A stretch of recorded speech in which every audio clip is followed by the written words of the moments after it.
Tuhan Yesus, kami sungguh mengucap syukur dan terima kasih untuk malam hari ini. Tuhan berikan kami kesempatan kembali boleh datang di hadapan-Mu. Kami rindu belajar akan firman-Mu. Mohon Tuhan sendiri yang memimpin, memberkati pertemuan percakapan pada malam hari ini. Urapi hamba-Mu, Bapak Calvin Renata yang akan menyampaikan materi. Tuhan berikan hikmat dan urapan yang daripada Tuhan. Juga setiap peserta, Tuhan juga berikan kami roh pengertian untuk mengerti akan bimbingan pada malam hari ini.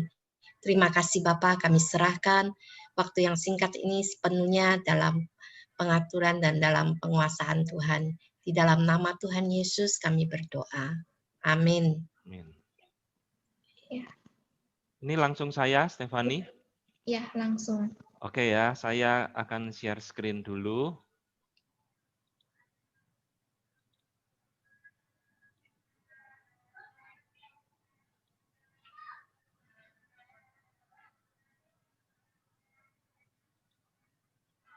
Ya, baik. Selamat malam Bapak Ibu sekalian semuanya. Bersyukur hari ini kita boleh bertemu lagi ya di dalam sesi kedua tentang pembahasan dari buku Institute of Christian Religion. Saudara, hari ini saya mengajak kita merenungkan satu tema, yaitu tentang Taurat. Nah, kenapa kok kita membahas tema ini? Karena tema ini sebenarnya sesuatu yang penting, tetapi nyaris tidak pernah dibicarakan, sehingga banyak menimbulkan kebingungan tentang relasi kita dengan Taurat itu seperti apa, ya. Nah, saudara, di dalam konteks daripada institut sendiri, ketika Calvin menambahkan atau menuliskan bagian bab tentang Taurat ini, itu dipicu atau disebabkan karena beberapa hal. Salah satu di antaranya adalah munculnya bidat atau sekte, yaitu kelompok Anabaptis dan kelompok libertarian maupun antinomian. Nah, saya jelaskan dulu. Kelompok Anabaptis ini adalah satu kelompok sempalan dari reformasi. Jadi reformasi pada waktu itu terjadi, muncul satu sempalan pecahan dari reformasi yang disebut dengan kelompok Anabaptis. Nah, saudara, Anabaptis ini masuk di dalam kategori radical reformation. Jadi reformasi radikal. Jadi reformasi daripada bapak-bapak reformator ini diekstrimkan. Salah satu yang terkenal, Anabaptis itu menolak baptisan anak. Ya, jadi mereka menolak baptisan anak. Padahal Reform menerima baptisan anak.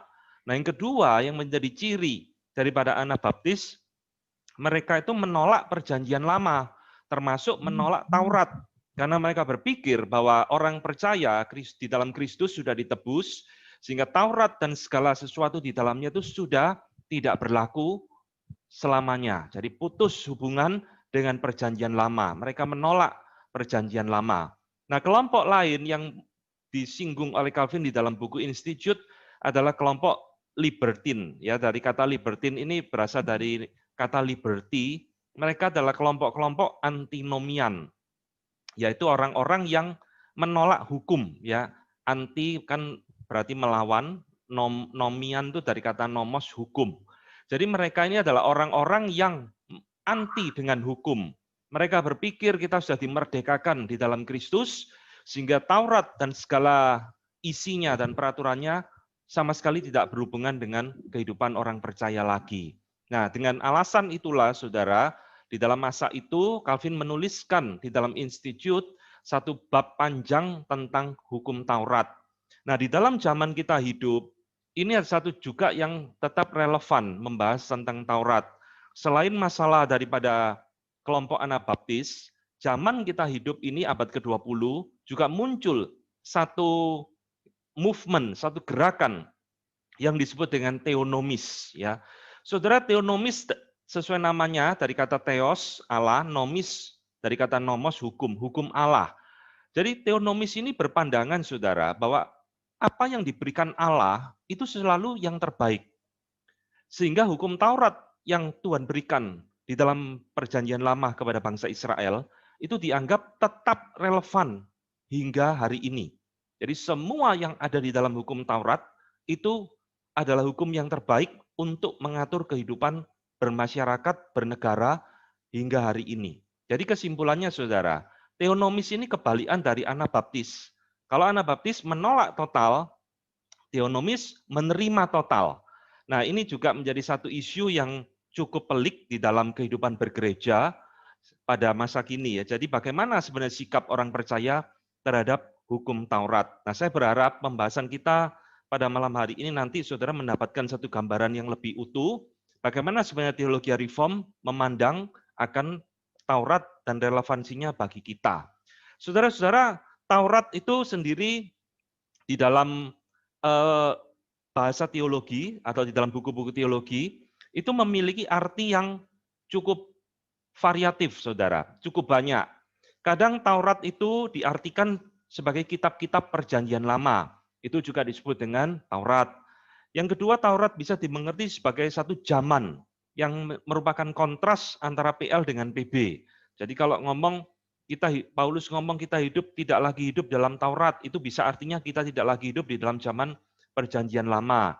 Taurat juga bisa berarti 5 kitab Musa, Pentateuch, Kejadian sampai Ulangan. Itu biasa disebut dengan kitab-kitab Taurat. Taurat juga bisa berarti satu religion, satu agama yang dipegang oleh bangsa Israel pada masanya. Dan yang paling populer definisi Taurat itu adalah 10 hukum Allah. Ya, jadi kita mengerti saudara sekarang Taurat ternyata ketika di dalam Alkitab itu artinya bisa bervariatif yang membingungkan bagi pembaca Alkitab yang kurang mengerti.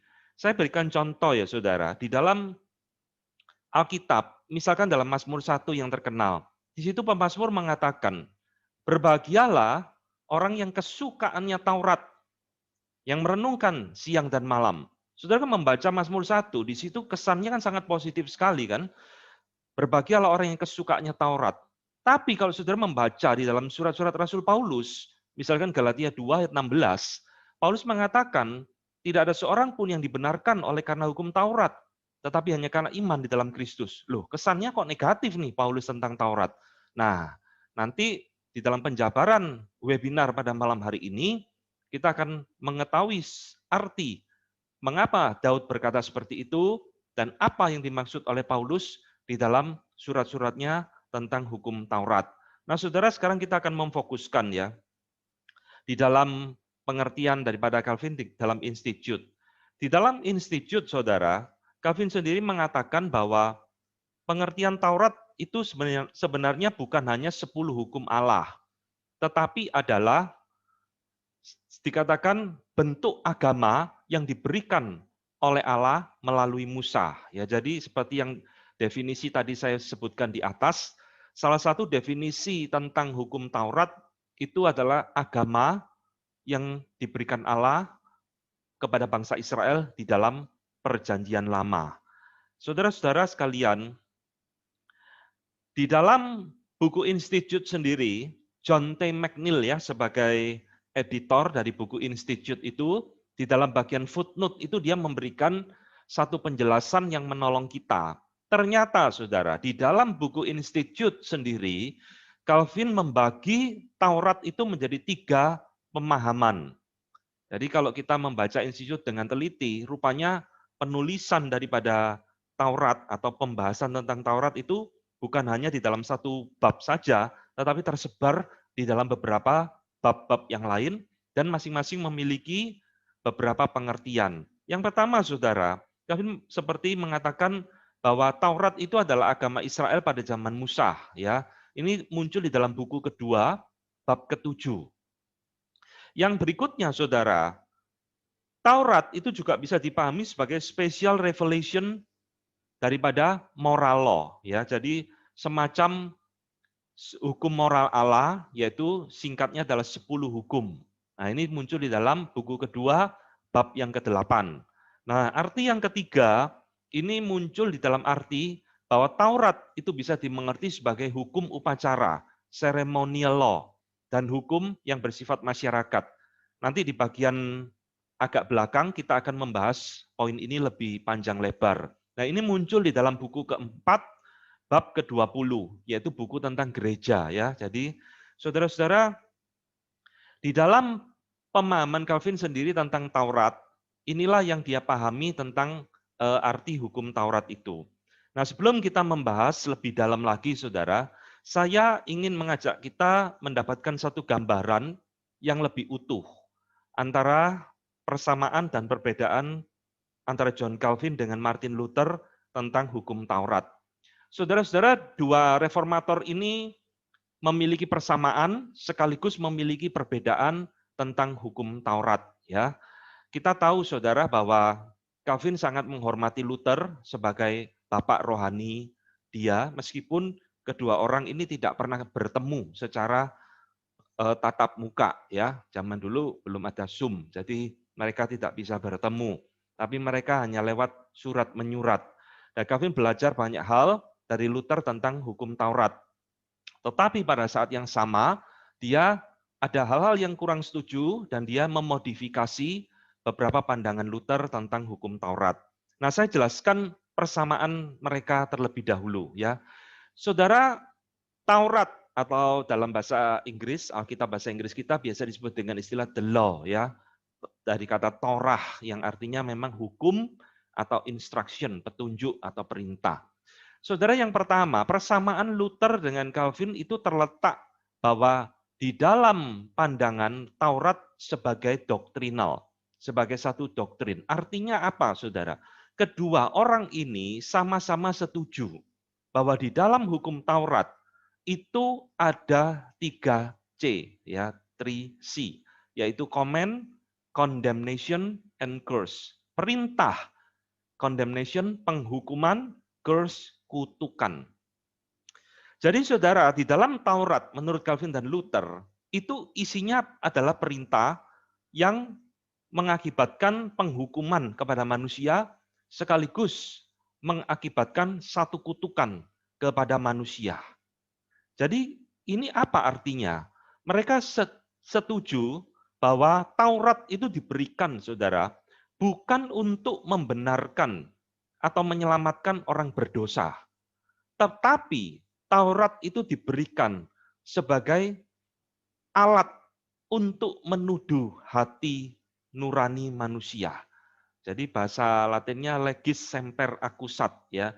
Taurat itu diberikan untuk menuduh hati nurani manusia. Itulah sebabnya di Taurat selalu ada perintah, baik larangan juga yang menghasilkan penghukuman, bahkan kutukan. Jadi Taurat ini menimbulkan satu perasaan putus asa, perasaan tertuduh, perasaan terhukum, perasaan yang desperate, ya, terbuang dari Allah. Dan di dalam bagian ini, saudara, Calvin mengadopsi pemikiran Luther, setuju dia di dalam poin ini. Nah, nanti poin ini akan kita jabarkan lebih dalam di bagian akhir daripada webinar ini. Tapi, saudara, di samping ada persetujuan di antara mereka kedua, ada hal-hal yang Calvin kurang setuju terhadap pandangan Luther tentang hukum Taurat, yaitu Taurat sebagai historical redemptive, sebagai karya keselamatan Allah di dalam sejarah. Ini ada beberapa hal yang Calvin berbeda dengan Luther, sekaligus tadi sudah saya singgung, berbeda total dengan Anabaptis. Ya, jadi saudara, sekali lagi saya ulangi ya, bahwa kelompok Anabaptis ini menolak bukan sekedar Taurat, tetapi seluruh PL dianggap tidak penting. PL itu dianggap sudah usang, sudah kuno, sudah tidak relevan dengan kehidupan orang percaya. Nah, Luther tentunya masih menerima perjanjian lama, tetapi di dalam bagian pengajaran tentang relevansi Taurat secara redemptif terhadap orang percaya, di situ ada perbedaan. Nah, maka saudara jangan heran ketika saudara membaca tulisan daripada Martin Luther, hubungan antara Injil dengan Taurat, saudara akan melihat bahwa di dalam pandangan Luther, Luther memiliki kecenderungan mengantitesiskan, mengkontraskan antara Taurat dengan Injil. Jadi seolah-olah Taurat dan Injil itu bertentangan, ya, tidak bisa dipersatukan. Nah, nanti kita akan lihat bedanya yang lebih detail antara kedua bapak reformator ini di mana akan saya jelaskan di bagian akhir. Nah, saudara-saudara, mengapa Calvin itu berpandangan atau berpikir ya bahwa sebenarnya antara Injil dengan Taurat itu jangan dipertentangkan. Antara Injil dan Taurat itu ada satu kesinambungan, ya. Nah, dia mengatakan saudara bahwa di dalam relasi Allah dengan manusia, Calvin selalu melihat itu di dalam perspektif covenant, perjanjian. Jadi Allah mengikat dirinya dengan bangsa Israel di dalam sebuah perjanjian, dan itu dimulai di dalam perjanjian yang lama, ya, sejak zaman daripada mulai Adam, nanti diulang kepada Abraham dan seterusnya. Dan di dalam perjanjian lama tersebut, saudara, memang Tuhan memberikan kepada bangsa Israel itu hukum, ya, law, Taurat. Namun bagi Calvin, antara PL dengan PB itu sebenarnya tetap ada satu hubungan yang erat. Hukum-hukum di dalam perjanjian lama dengan hukum di dalam perjanjian baru. Sebenarnya dia mengatakan ini di dalam kalimat yang saya garis bawahi, ya. Two are actually one and the same. Jadi baik PL dan PB sebenarnya adalah satu dan sama. Baik Taurat dan Injil sebenarnya juga adalah satu dan sama. Jadi Allah itu hanya memiliki satu perjanjian dengan manusia yang diwakilkan oleh bangsa Israel, tetapi di dalam satu perjanjian itu ada dua administration, dua testamen, yaitu Old Testament dan New Testament, ya. Jadi saudara, Calvin melihat berangkat dari satu presaposisi atau titik berangkat seperti itu. Maka di dalam pemikirannya dia, saudara, baik Injil maupun Taurat itu jangan dipertentangkan, jangan didualismekan, seolah-olah keduanya ini dua hukum yang berbeda atau cara Allah berelasi dengan manusia berbeda dan sebagainya. Di dalam pemikiran Calvin tidak seperti ini. Nah, di dalam institusio, saudara menemukan beberapa kalimat-kalimat yang keras. Calvin mengkritik pemikiran-pemikiran yang salah. Nah, salah duanya itu Michael Servetus dan Anabaptis, ya. Jadi saudara tahu Michael Servetus adalah bidat yang menolak Tritunggal, sekaligus dia bidat di dalam relasi Taurat dan Injil. Dan kelompok Anabaptis juga sama. Jadi kedua orang ini, kedua kelompok ini, saudara, menganggap ya bahwa PL itu adalah bangsa yang lebih rendah atau perjanjian yang lebih rendah. Sehingga mereka mengatakan bagi Servetus dan Anabaptis, orang-orang Yahudi yang hidup di dalam perjanjian lama, di dalam Taurat khususnya, itu tidak lebih dari sekumpulan babi. Ya, mereka tidak punya harapan karena mereka belum mengenal akan Injil. Mereka tidak memiliki hidup yang kekal. Nah, pemikiran-pemikiran seperti inilah saudara yang di dalam Institute of Christian Religion oleh Calvin sendiri itu ditentang mati-matian. Jadi sekali lagi bagi Calvin bahwa Taurat dan Injil itu memang berbeda. Pasti ada bedanya. Ya, tetapi perbedaan ini tidak perlu dilebih-lebihkan. Saudara-saudara, apa sih bedanya Taurat dan Injil itu? Kalau kita membaca di dalam institut, dia memberikan dua bab khusus. Yang pertama berbicara tentang persamaan, yang kedua berbicara juga tentang perbedaan. Ya, jadi persamaan antara Taurat dan Injil itu adalah dua-duanya berasal dari Tuhan yang sama. Taurat diberikan mendahului Injil, dan Injil diberikan untuk juga menggenapi hukum Taurat. Bedanya apa antara kedua ini? Di dalam Taurat dikatakan hanya ada bayang-bayangnya saja.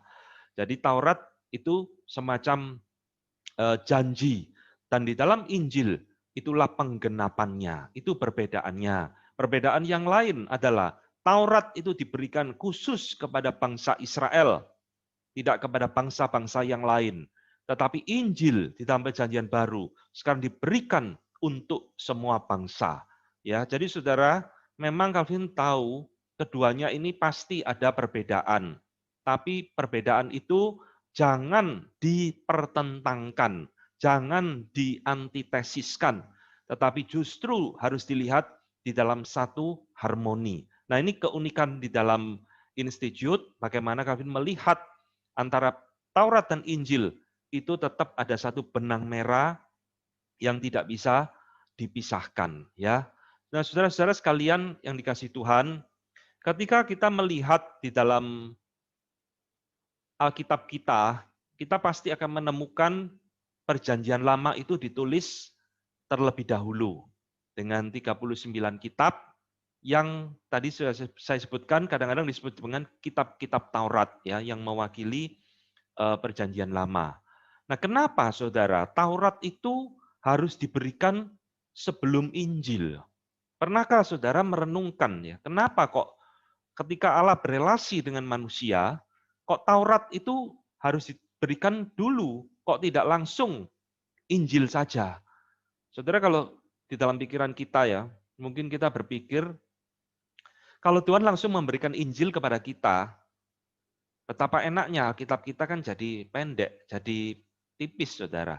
Dan hari ini seminar atau webinar hukum Taurat enggak ada, begitu kan? Tetapi Saudara, Tuhan memiliki satu hikmat, bahwa Taurat harus diberikan terlebih dahulu kepada manusia dengan satu maksud. Di dalam Galatia 3 ayat 24 ini, Saudara, Paulus menuliskan satu bagian yang sangat menarik. Saudara, di dalam surat-surat Paulus, ada dua surat yang di mana dia banyak berbicara tentang hukum Taurat, yaitu kitab Roma dan kitab Galatia. Di dalam kitab Galatia, khususnya pasal 3 dan pasal 4, di sana Paulus itu memberikan satu gambaran metafora, ya, satu gambaran yang menunjukkan kira-kira seperti ini, Pak. Kalau seseorang itu masih bayi di bawah umur, ya, di bawah umur, dia belum mengerti apa itu artinya warisan, Saudara. Maka dia hidup diwakilkan atau hidup di dalam satu perwalian sampai dia menjadi akil balik, baru warisan itu diberikan kepada anak tersebut. Saudara, Paulus mengatakan ini, itu di dalam satu gambaran hubungan Taurat dengan Injil. Maka di dalam Galatia 3:24 dia mengatakan, jadi hukum Taurat adalah penuntun bagi kita sampai Kristus datang, supaya kita dibenarkan karena iman. Saudara perhatikan, kata di situ kata penuntun, ya. Taurat itu diberikan seolah-olah seperti sebuah atau seorang wali bagi kita, yang menuntun kita sampai kita itu menjadi akil balik, dan kita mengerti arti warisan itu yang sesungguhnya, baru kita diberikan warisan itu dan kita boleh menikmatinya. Saudara, seorang anak masih di bawah umur, kalau dia diwariskan oleh papanya harta yang melimpah ruah sampai triliunan, dia nggak ngerti, Saudara. Ini untuk apa uang sebanyak ini? Dia paling nggak punya konsep tentang harta. Dia nggak bisa memahami bagaimana saya mengelolanya, bagaimana saya harus mempergunakannya. Nggak ada, karena dia masih anak-anak. Maka harus tunggu sampai anak ini menjadi dewasa, baru dia mengerti arti warisan yang sesungguhnya. Jadi Saudara, di dalam poin inilah Calvin itu mengatakan kita ini seperti anak kecil, ya, mereka di dalam PL itu seperti anak kecil yang di dalam segala kelemahannya tidak bisa memahami hal-hal yang bersifat rohani atau hal-hal yang bersifat Injil. Maka mereka harus menerima terlebih dahulu sebuah Taurat di dalam hidup mereka. Jadi inilah, Saudara, alasan mengapa Taurat harus diberikan terlebih dahulu sebelum ada Injil. Jadi kita mungkin sering berpikir ya, Allah memberikan dua perjanjian kepada kita. PL yang diwakilkan di dalam Taurat dan PB diwakilkan di dalam Injil. Seolah-olah, Saudara, ini menunjukkan Allah itu tidak konsisten. Allah tidak sinkron, ya. Karena kita seringkali membaca antara PL dan PB, kita menemukan begitu banyak ada perbedaan-perbedaan dan kita menganggap perbedaan itu satu pertentangan. Nah, ini hati-hati Saudara, cara mentafsir dan cara melihat seperti ini. Perbedaan itu pasti ada, tapi perbedaan itu tidak menunjukkan satu pertentangan antara kedua perjanjian ini.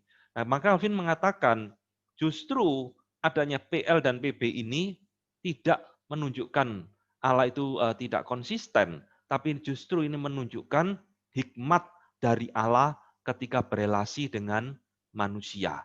Saudara, dia memberikan dua analogi ya. Mengapa Allah harus bertindak seperti ini? Analogi pertama itu seorang petani.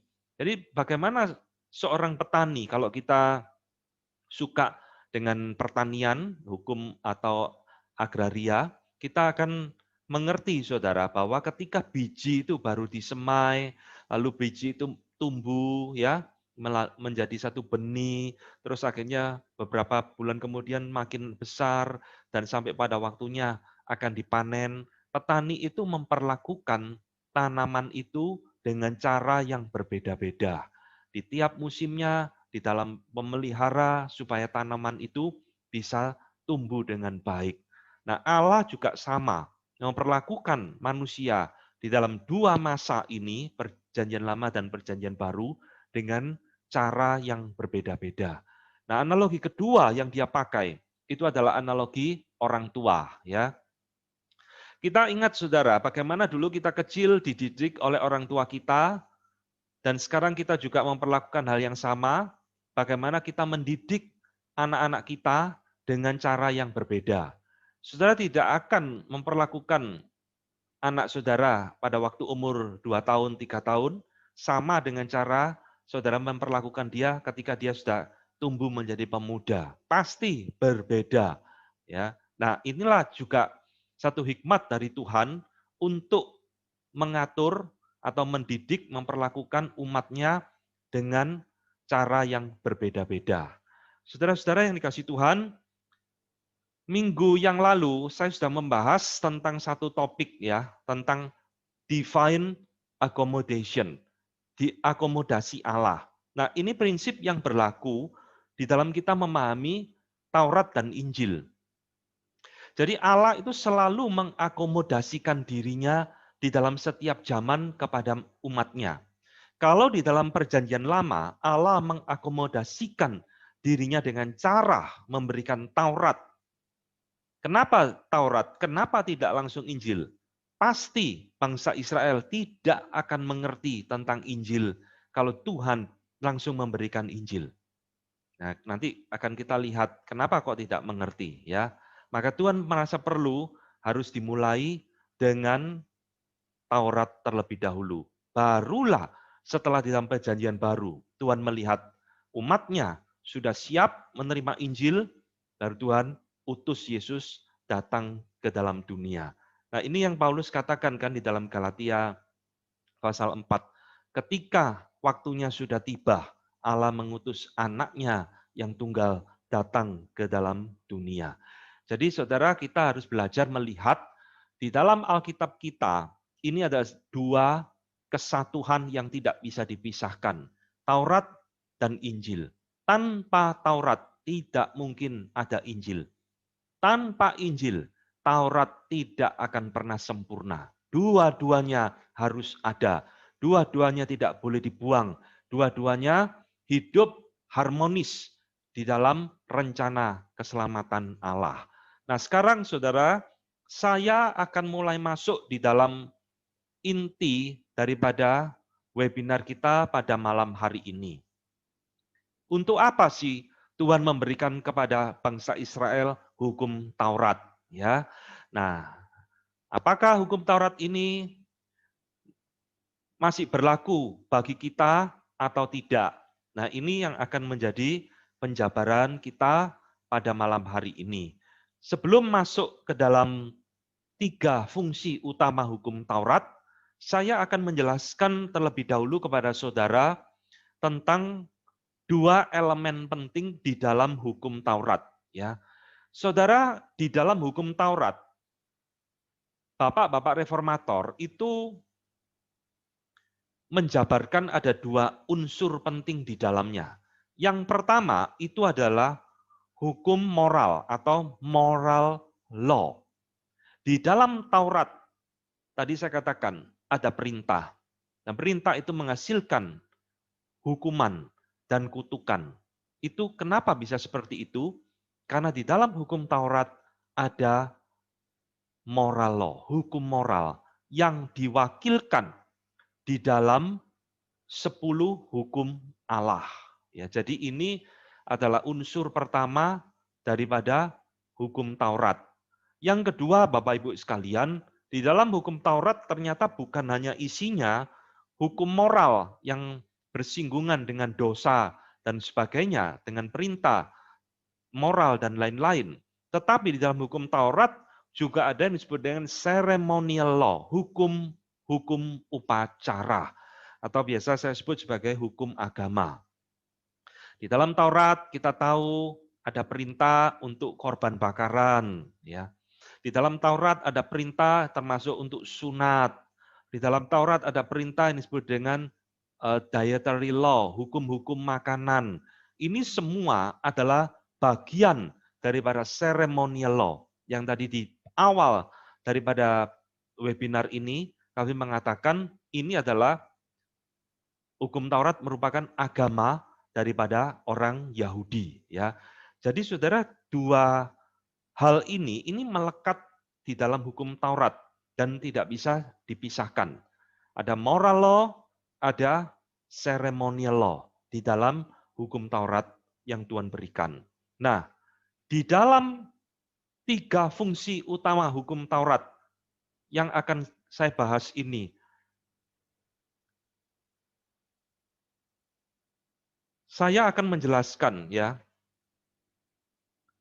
hukum moral, 3 fungsi hukum Taurat ini, saudara, itu bersumber dari hukum moral Allah, bukan dari hukum upacara. Jadi saya ulangi sekali lagi, 3 fungsi utama hukum Taurat ini itu berfungsi atau diambil dari hukum moral Allah. Ya, jadi singkatnya begini, hukum moral Allah ini nanti akan muncul 3 fungsi utama hukum Taurat. Nah, hukum upacara kita tinggalkan dulu, nanti di bagian akhir baru akan saya jelaskan apa yang akan terjadi dengan hukum upacara ini. Nah, saudara sekalian, sekarang kita mulai yang pertama. 3 fungsi utama di dalam hukum Taurat. Yang pertama, saudara, hukum Taurat ini diberikan oleh Allah kepada bangsa Israel untuk menunjukkan kesucian Allah dan keberdosaan manusia. Ya, di dalam istilah daripada Calvin ini disebut dengan theological function atau fungsi yang bersifat theological. Ini adalah satu aspek yang bersifat vertikal, saudara. Jadi relasi antara manusia dengan Allah. Nah, saudara-saudara yang dikasih Tuhan, Tuhan memberikan kepada bangsa Israel hukum Taurat itu untuk menunjukkan bahwa bangsa Israel atau manusia itu adalah orang yang berdosa, ya, orang yang berdosa.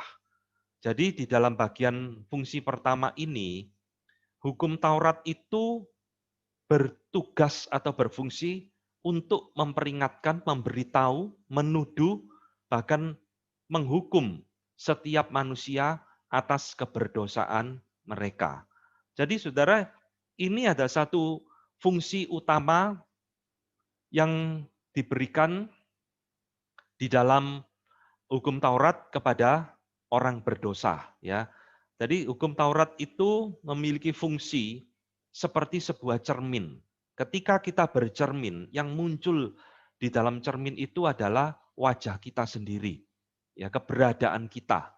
Jadi Taurat itu diberikan, saudara, untuk menjadi satu cermin keberadaan kita. Apa? Yaitu kita adalah orang yang berdosa. Karena di dalam Taurat begitu banyak perintah Tuhan.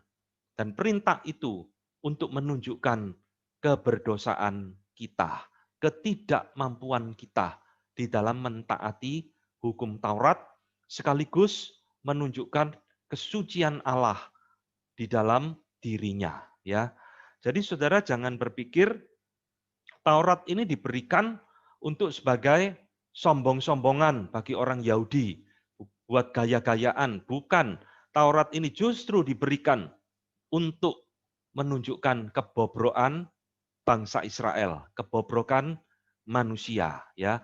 Nah, di dalam kitab Roma, saudara, Paulus itu mengatakan kepada kita bahwa tidak ada seorang pun dapat dibenarkan di hadapan Allah oleh karena melakukan hukum Taurat. Karena justru, nah ini kalimat yang penting ya, justru oleh hukum Taurat orang mengenal dosa. Saya berikan satu gambaran. Saudara, kalau di dalam jalan raya tidak ada rambu-rambu lalu lintas, kira-kira apa yang terjadi, saudara? Di perempatan besar gitu misalkan. Orang akan nyelonong, ya.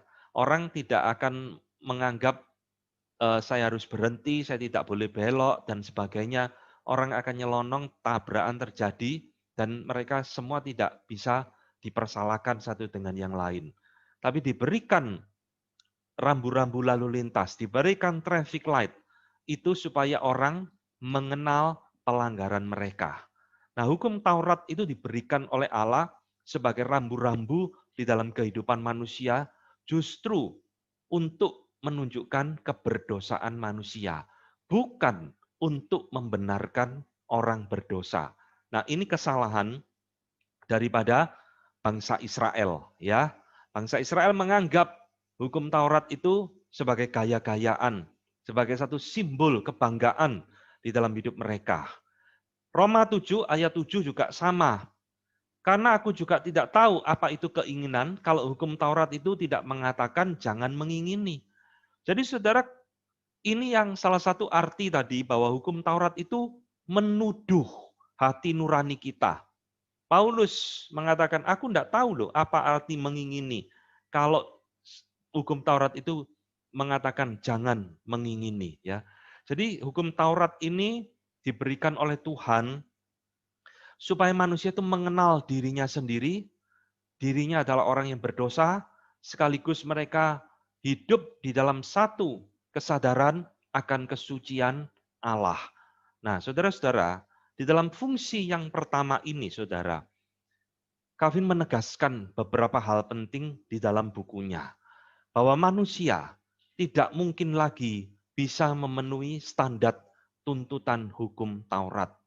Jadi hukum Taurat itu banyak perintah, dan perintah itu tidak mungkin bisa ditaati oleh manusia dengan sempurna. Sehingga saudara, di dalam kedagingan kita, di dalam pemberontakan kita, sekalipun kita adalah orang yang sudah ditebus Tuhan, tetap kita tidak bisa memenuhi standar hukum Taurat.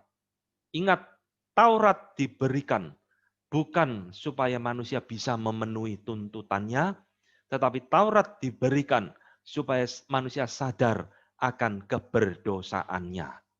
Jadi ini sesuatu yang dia tekankan berulang kali, bahwa manusia siapapun itu kecuali Kristus tidak mungkin bisa memenuhi akan tuntutan daripada hukum Taurat.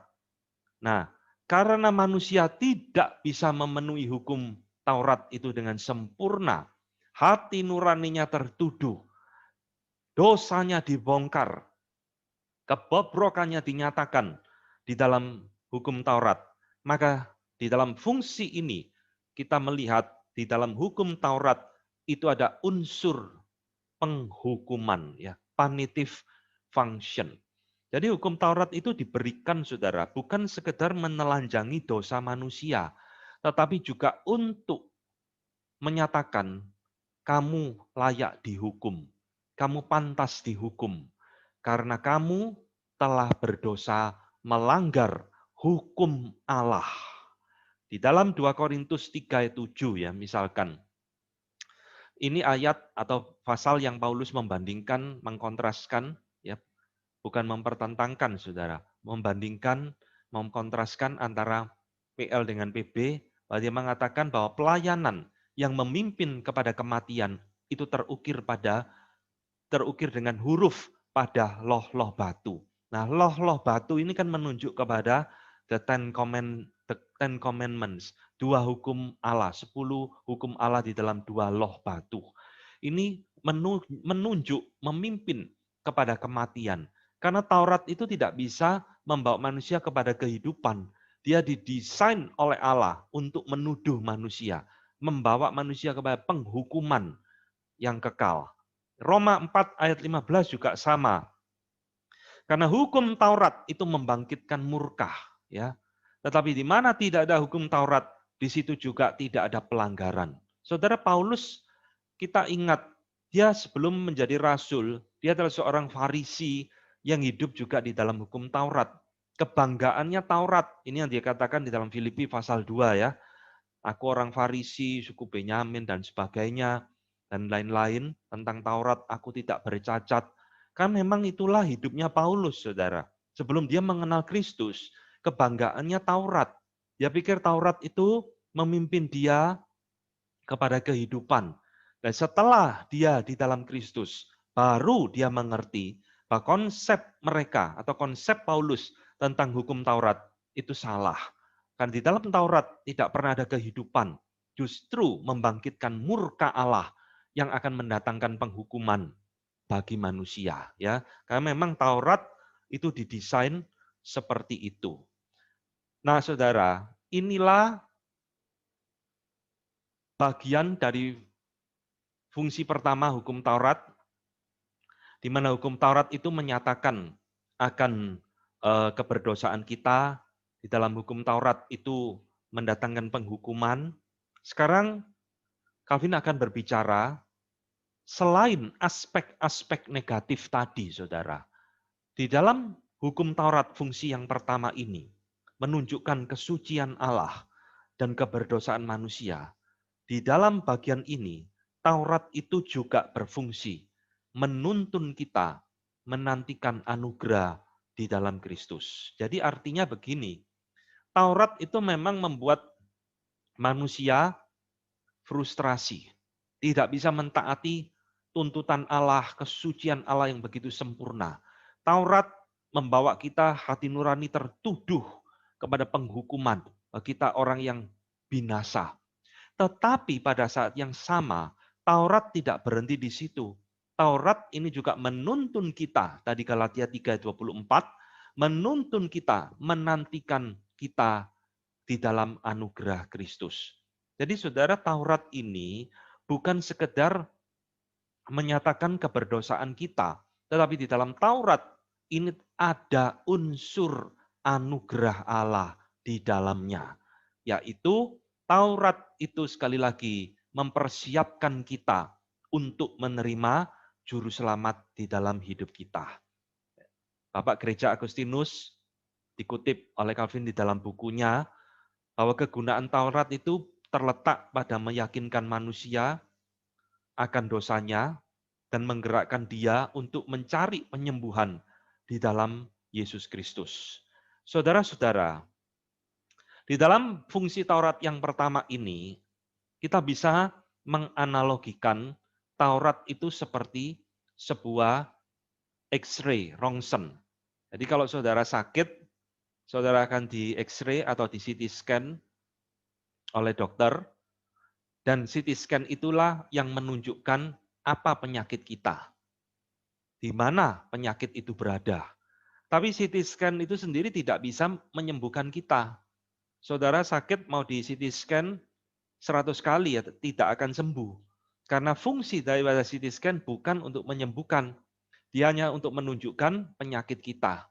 Nah, setelah di CT scan, barulah dokter itu tahu penyakit kita apa, dan dokter akan melakukan tindakan untuk menyembuhkan kita. Nah, Taurat itu mirip seperti CT scan. Dia menunjukkan keberdosaan kita, tetapi dia sendiri tidak bisa menyembuhkan dosa, tidak bisa membereskan dosa, tapi dia mempersiapkan kita menerima anugerah di dalam Yesus Kristus. Nah, saudara-saudara, inilah arti atau fungsi yang pertama daripada hukum Taurat bagi kita, ya. Jadi menunjukkan keberdosaan manusia sekaligus menunjukkan kesucian Allah. Nah, ini dua hal yang sangat bertentangan, kesucian Allah dan keberdosaan manusia. Taurat di dalam poin ini mempersiapkan kita untuk masuk menerima Yesus Kristus.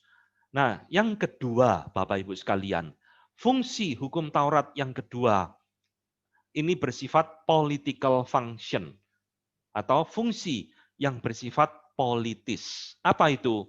Kalau tadi fungsi yang pertama itu bersifat aspek vertikal, relasi manusia dengan Allah, maka fungsi kedua hukum Taurat bersifat horizontal antara sesama manusia. Saudara-saudara, Taurat di dalam fungsi yang pertama, tadi saya katakan, itu berfungsi atau berguna untuk menunjukkan dosa manusia, maka di dalam fungsi yang kedua ini, Taurat itu memiliki fungsi untuk mencegah dosa. Saya ulang, fungsi pertama, Taurat menelanjangi dosa manusia.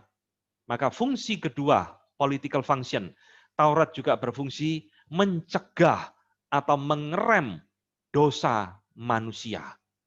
Nah, saudara-saudara, ketika saudara membaca 5 kitab Musa, khususnya ya Pentateuch, ini banyak orang komplain ini kitab yang membosankan, kitab yang tidak menyenangkan, kitab yang bikin ngantuk, dan sebagainya. Tetapi kalau saudara mengerti poin pembicaraan kita malam hari ini, membaca kitab Taurat Musa sesuatu yang penting, sesuatu yang menyenangkan. Kenapa? Karena justru disitulah Tuhan memberikan Taurat kepada bangsa Israel di dalam political function ini untuk mengatur mereka sebagai satu bangsa, sebagai satu masyarakat, bagaimana mereka harus hidup di dalam kerajaan Allah, sebagai umat perjanjian Allah.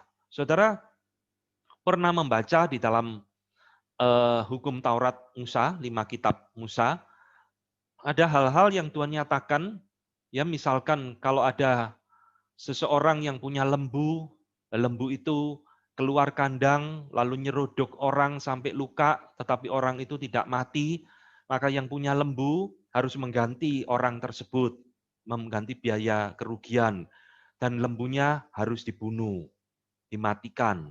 Tetapi kalau dia mengulang kembali, maka bukan saja lembunya itu yang harus mati, pemiliknya pun harus dirajam batu sampai mati. Saudara mungkin bingung, kenapa kok seperti ini? Ya inilah political function. Di dalam bagian kitab Taurat yang lain juga dikatakan, kalau ada seorang anak menghujat orang tuanya, maka dia harus dilenyapkan dari tengah-tengah umatku, supaya tidak menjadi contoh yang tidak baik bagi umat yang lain. Ya, di dalam hukum Taurat Musa juga begitu banyak peraturan. Kalau ada orang yang membunuh, mengakibatkan kematian secara tidak sengaja, dia harus lari ke kota perlindungan untuk mendapatkan keadilan dan sebagainya.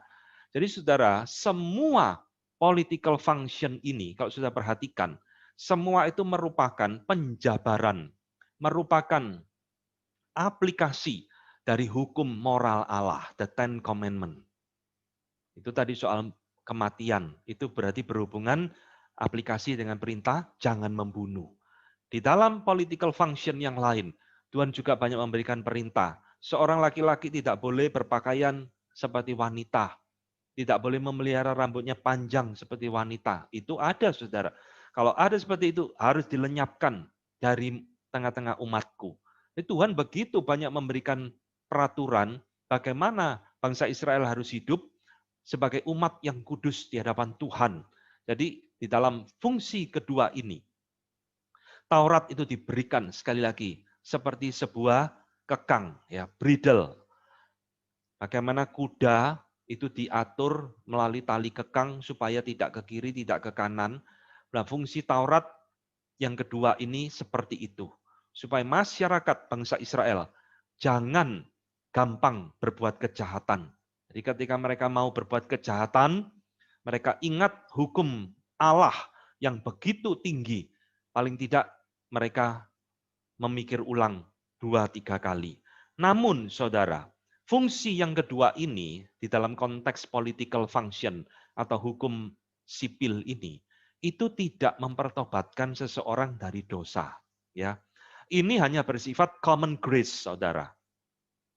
Ini tidak pernah membawa orang membutuhkan Kristus, lalu mencari Tuhan bertobat, tidak. Saudara harus tahu, bangsa Israel itu meskipun adalah umat perjanjian Allah, tapi tidak semua di antara mereka adalah umat pilihan Allah. Ada mereka di antara mereka yang tidak percaya kepada Tuhan, memberontak, dan sebagainya.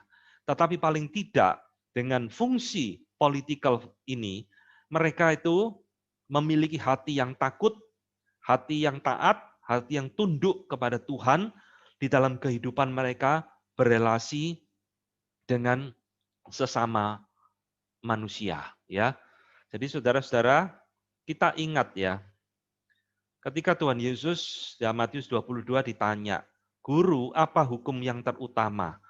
Tuhan Yesus kembali kepada dua fungsi hukum Taurat ini. Kasihilah Tuhan Allahmu dan juga kasihilah sesamamu manusia. Nah, inilah dua fungsi dari hukum Taurat.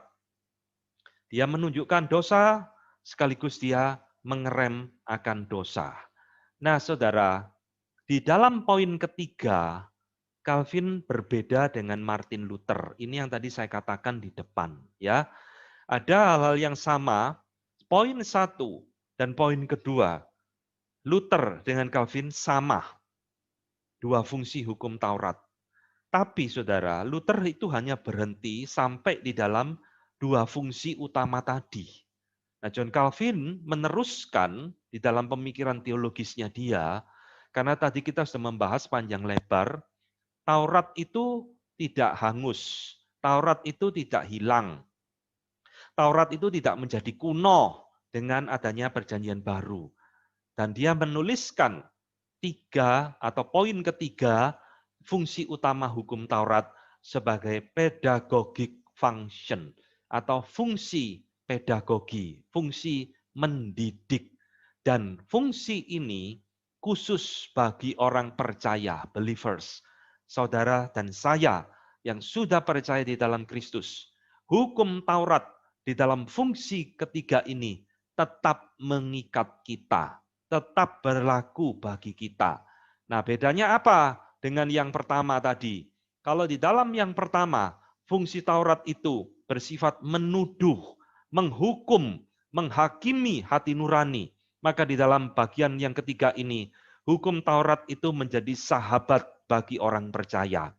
Dia menasehati kita, dia menuntun kita mengerti kehendak Allah.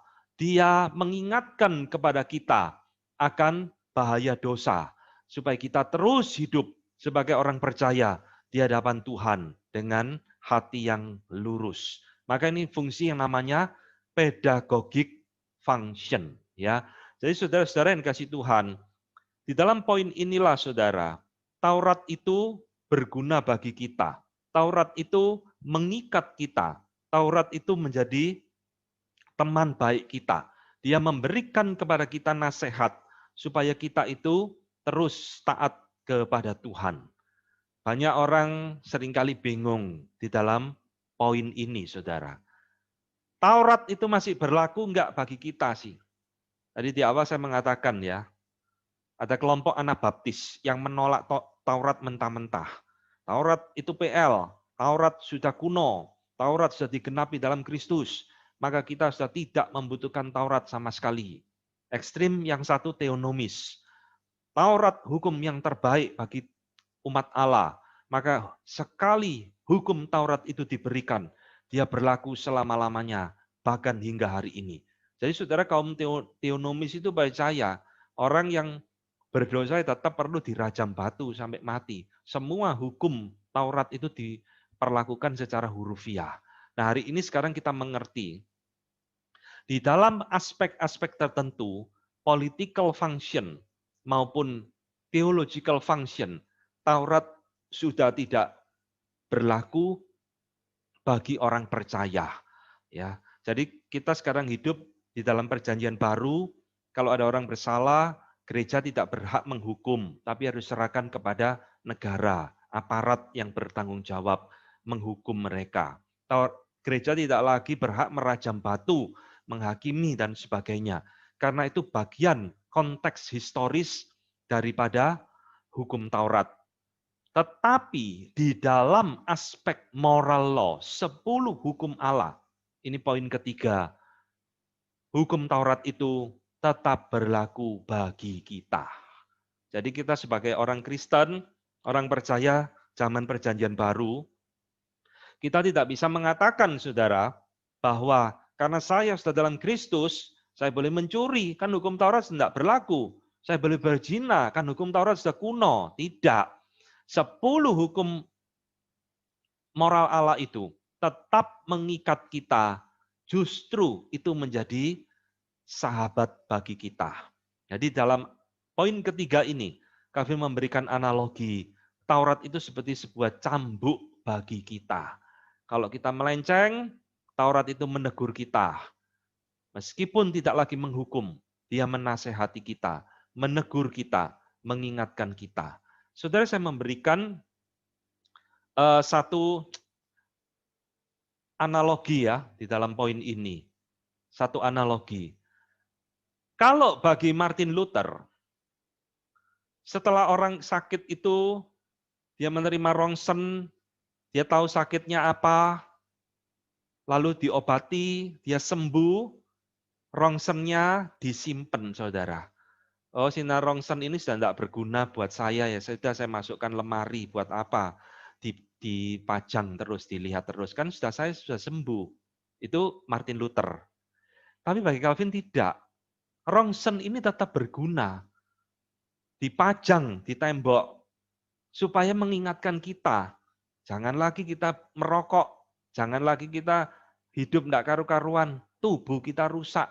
Jadi setiap kali mau berbuat sesuatu yang salah, rongsen itu mengingatkan kita. Kalau kamu berbuat lagi, ingat, kamu bisa sakit lagi. Nah, analoginya kira-kira seperti itu. Jadi di dalam poin inilah, Calvin berbeda dengan Martin Luther, saudara. Luther berhenti sampai di dalam poin kedua, tetapi Calvin masuk menggali lebih dalam, dan dia mengembangkan di dalam fungsi yang ketiga daripada hukum Taurat ini. Nah, selain daripada Calvin, reformator yang lain yang juga setuju fungsi ketiga ini adalah Philip Melanchthon. Saudara, Philip Melanchthon ini adalah penerus daripada Martin Luther. Nah, Luther sendiri tidak setuju ya, hanya berhenti sampai kedua. Maka dalam teologi Luther itu seolah-olah Taurat dan Injil itu saling bertentangan. Tapi penerusnya, Philip Melanchthon juga memiliki pemikiran yang sama, bahwa Taurat di dalam aspek hukum moral itu juga berlaku bagi orang percaya sepanjang zaman. Nah, saudara yang dikasihi Tuhan, apa yang Calvin pikirkan tentang hukum Taurat di dalam fungsi ketiga ini memberikan satu dampak yang luar biasa. Kalau saudara mempelajari tentang pemikiran Calvin secara luas, baik di dalam institusio maupun dalam tulisan-tulisannya yang lain, Calvin banyak memiliki musuh, saudara. Nah, musuh-musuh Calvin itu bukan hanya dari bidat seperti Severtus dan kelompok-kelompok anti-Trinitarian, tetapi musuh Calvin yang terbesar juga ada dalam gereja Roma Katolik, dan anehnya, saudara, dari tubuh kaum Lutheran sendiri. Ya, di dalam pemikiran Calvin, karena Calvin menganggap bahwa Taurat itu tetap berlaku bagi orang percaya, bahwa Taurat itu merupakan satu kesinambungan dengan Injil. Seringkali dia mengalami penuduhan, yaitu Judaizing Christianity, atau mengyahudikan kekristenan. Jadi seolah-olah kekristenan atau teologi versi Reform ini itu mengyahudikan iman Kristen. Ya, ini satu tuduhan yang keliru, saudara. Karena Calvin sama sekali bukan mau mengyahudikan iman Kristen, justru di dalam institusi dia banyak mengkritik Yudaisme, tetapi dia justru melihat antara PL dengan PB itu sesuatu yang tidak bisa dipisahkan. Ada benang merah antara Taurat dengan Injil. Nah, kenapa sih saudara? Ini yang penting ya. Kenapa sih fungsi ketiga dari Taurat ini kok ditolak oleh kebanyakan orang, termasuk kaum Lutheran?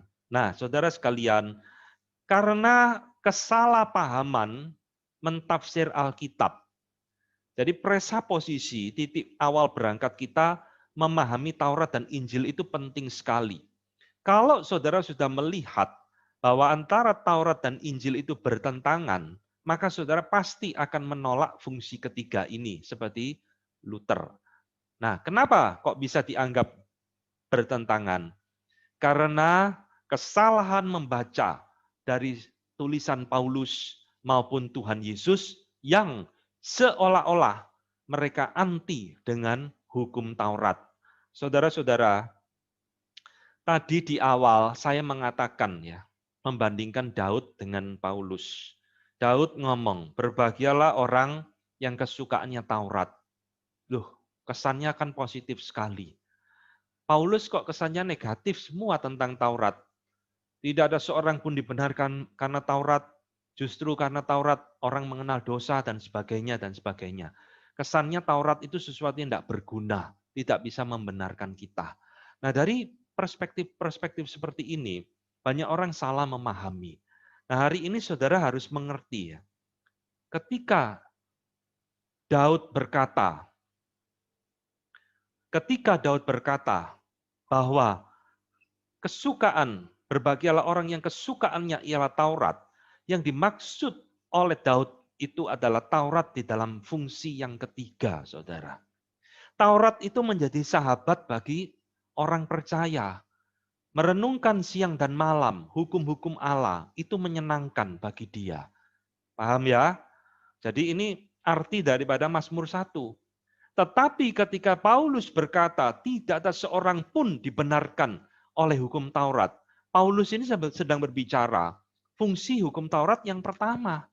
Karena hukum Taurat itu memang tidak pernah membenarkan orang. Hukum Taurat itu fungsinya hanya menunjukkan keberdosaan manusia. Jadi saudara, di dalam surat-surat Rasul Paulus tentang Taurat, Paulus itu bukan anti dengan Taurat. Paulus itu sedang melawan orang yang salah mengerti Taurat. Paulus sedang melawan Yudaisme. Karena orang Yahudi itu berpikir Taurat itu dapat membenarkan mereka. Maka mereka dilawan oleh Paulus. Bahwa Taurat tidak bisa membenarkan. Hanya iman di dalam Kristus. Saudara, di dalam Roma pasal 7, Paulus kalau kita membaca dengan teliti, dia mengatakan Taurat Tuhan itu sempurna. Karena Allah itu sempurna, Taurat yang diberikan itu juga sempurna. Jadi Paulus itu bukan anti dengan Taurat, saudara. Dan di dalam tulisannya Paulus tidak pernah melawan hukum Taurat. Yang dilawan oleh Paulus adalah Yudaisme. Nah, sekarang tentang Tuhan Yesus. Banyak orang salah mengerti tentang Tuhan Yesus. Di dalam khotbah di bukit, seolah-olah Tuhan Yesus itu mengkritik Taurat. Seolah-olah dalam pemikiran Tuhan Yesus, Taurat itu tidak sempurna. Kamu telah mendengar firman, tetapi aku berkata kepadamu. Kan itu diulang terus berkali-kali. Banyak orang salah mengerti, saudara. Mempertentangkan Injil dengan Taurat. Padahal kalau kita memahami kasus Tuhan Yesus di dalam khotbah di bukit, mirip dengan Paulus. Karena orang-orang Yahudi di dalam masa itu salah mengerti Taurat, salah mengaplikasikan Taurat. Bukan Taurat yang Tuhan Yesus kritik, tetapi adalah tafsiran, penerapan orang-orang Yahudi di dalam zaman itu. Ya, saudara-saudara, paling tidak ada kesalahan-kesalahan seperti inilah yang harus kita waspadai. Mengapa banyak orang mempertentangkan Taurat dengan Injil? Ada hal yang lain, saudara, bahwa ada orang yang berpikiran Taurat itu seringkali dianggap tidak sempurna, ya, dan gagal. Maka Allah memberikan Injil. Ini sesuatu pemikiran yang keliru lagi. tentang relasi Taurat dan Injil. Ada yang mengatakan lagi Taurat dan Injil itu bertentangan, maka Taurat harus dibuang dari hidup orang percaya, dan fungsi ketiga ini tidak berlaku bagi kita. Nah, ini juga sesuatu yang keliru. Maka di dalam institusio, sekali lagi Calvin berkata menegaskan, apa yang nampak seolah-olah bertentangan Taurat dan Injil di dalam tulisan-tulisan Rasul Paulus, itu salah, saudara. Jadi saya harap ketika saudara nanti membaca kitab Roma dan kitab Galatia, sekarang saudara memiliki satu gambaran yang lebih tepat. Paulus bukan membenci Taurat, Paulus bukan mengkritik hukum Taurat, yang Paulus kritik adalah ajaran Yudaisme yang salah mengerti tentang maksud Taurat itu diberikan kepada bangsa Israel, ya. Jadi di dalam bagian ini Calvin mengingatkan kepada kita tidak boleh membuang hukum Taurat 10 hukum itu di dalam hidup orang percaya. Jadi kedua perjanjian ini baik PL maupun PB khususnya 10 hukum Allah itu tetap sesuatu yang relevan, sesuatu yang penting bagi kita di dalam hidup orang percaya, ya. Jadi saudara, inilah 3 fungsi utama dari hukum Taurat. Mengapa Tuhan memberikan ini kepada kita, ya, sebelum Injil itu diberikan. Sekarang saudara mengerti kan, kenapa Taurat harus diberikan dulu? Supaya Taurat itu menunjukkan keberdosaan manusia. Saudara kalau pergi ke dokter, saudara komplain ke dokter, Pak, saya sakit di dada, ini kok sakit. Apa ya dokter itu langsung memberikan obat, buka resep, nih tebus obatnya, minum. Saudara akan heran, ya hanya dokter gila yang melakukan seperti itu. Dokter akan menyuruh kita, sekali lagi untuk cek darah, untuk rongsen. Nah, setelah hasil keluar, dia menunjukkan kepada kita, ini loh penyakitmu di sini. Dan saya punya obatnya, kira-kira seperti ini. Nah saudara, fungsi Taurat itu seperti itu. Ya, dia menunjukkan keberdosaan kita. Meskipun dia tidak bisa membereskan dosa kita. Jadi disinilah fungsi Taurat bagi kita. Sekarang saudara mengerti kenapa Taurat harus diberikan supaya kita tahu siapa kita dan apa dosa kita di hadapan Tuhan. Jadi saudara yang dikasih Tuhan, di dalam hukum moral yang sekarang kita miliki ini, 10 hukum Allah itu memiliki arti yang berbeda. Hukum moral Allah itu sekarang menjadi penasehat, menjadi prinsip bagi kita, bukan menjadi hukuman, bukan menjadi penuduh hati nurani kita. Jadi di dalam bagian ini kita lihat hukum Taurat itu sekarang menjadi sahabat, menjadi teman bagi orang percaya. Dia mengingatkan, menasehati, menuntun kita di dalam arti yang positif. Dia tidak lagi menjadi satu perintah yang membebani kita. Tidak lagi membawa penghukuman dan kutukan di dalam hidup kita. Ya, jadi saudara, ini adalah satu pemikiran dan penjelasan Calvin tentang 10 hukum Allah. Jadi bagaimana 3 fungsi utama hukum Taurat itu sekarang yang berlaku hanya yang ketiga bagi kita orang percaya. Ya, ini tadi pembahasan kita panjang lebar ini tentang hukum moral Allah. Lalu bagaimana saudara tentang ceremonial law, hukum upacara, hukum agama? Apakah ini masih berlaku bagi kita atau tidak? Jelas ini sesuatu yang sudah tidak berlaku bagi orang percaya. Jadi saudara, hukum upacara ini itu sudah tidak mengikat kita. Apa sih hukum upacara? Ya macam-macam saudara, tadi yang saya katakan. Korban bakaran, korban petang, korban penghapus dosa, ya hukum-hukum makanan, makan ikan tidak bersisik itu haram, makan yang binatang yang hidup di dalam dua dunia, seperti katak hidup di darat dan di air, kepiting itu haram, lele binatang tidak bersisik itu haram. Itu semua bagian dari ceremonial law.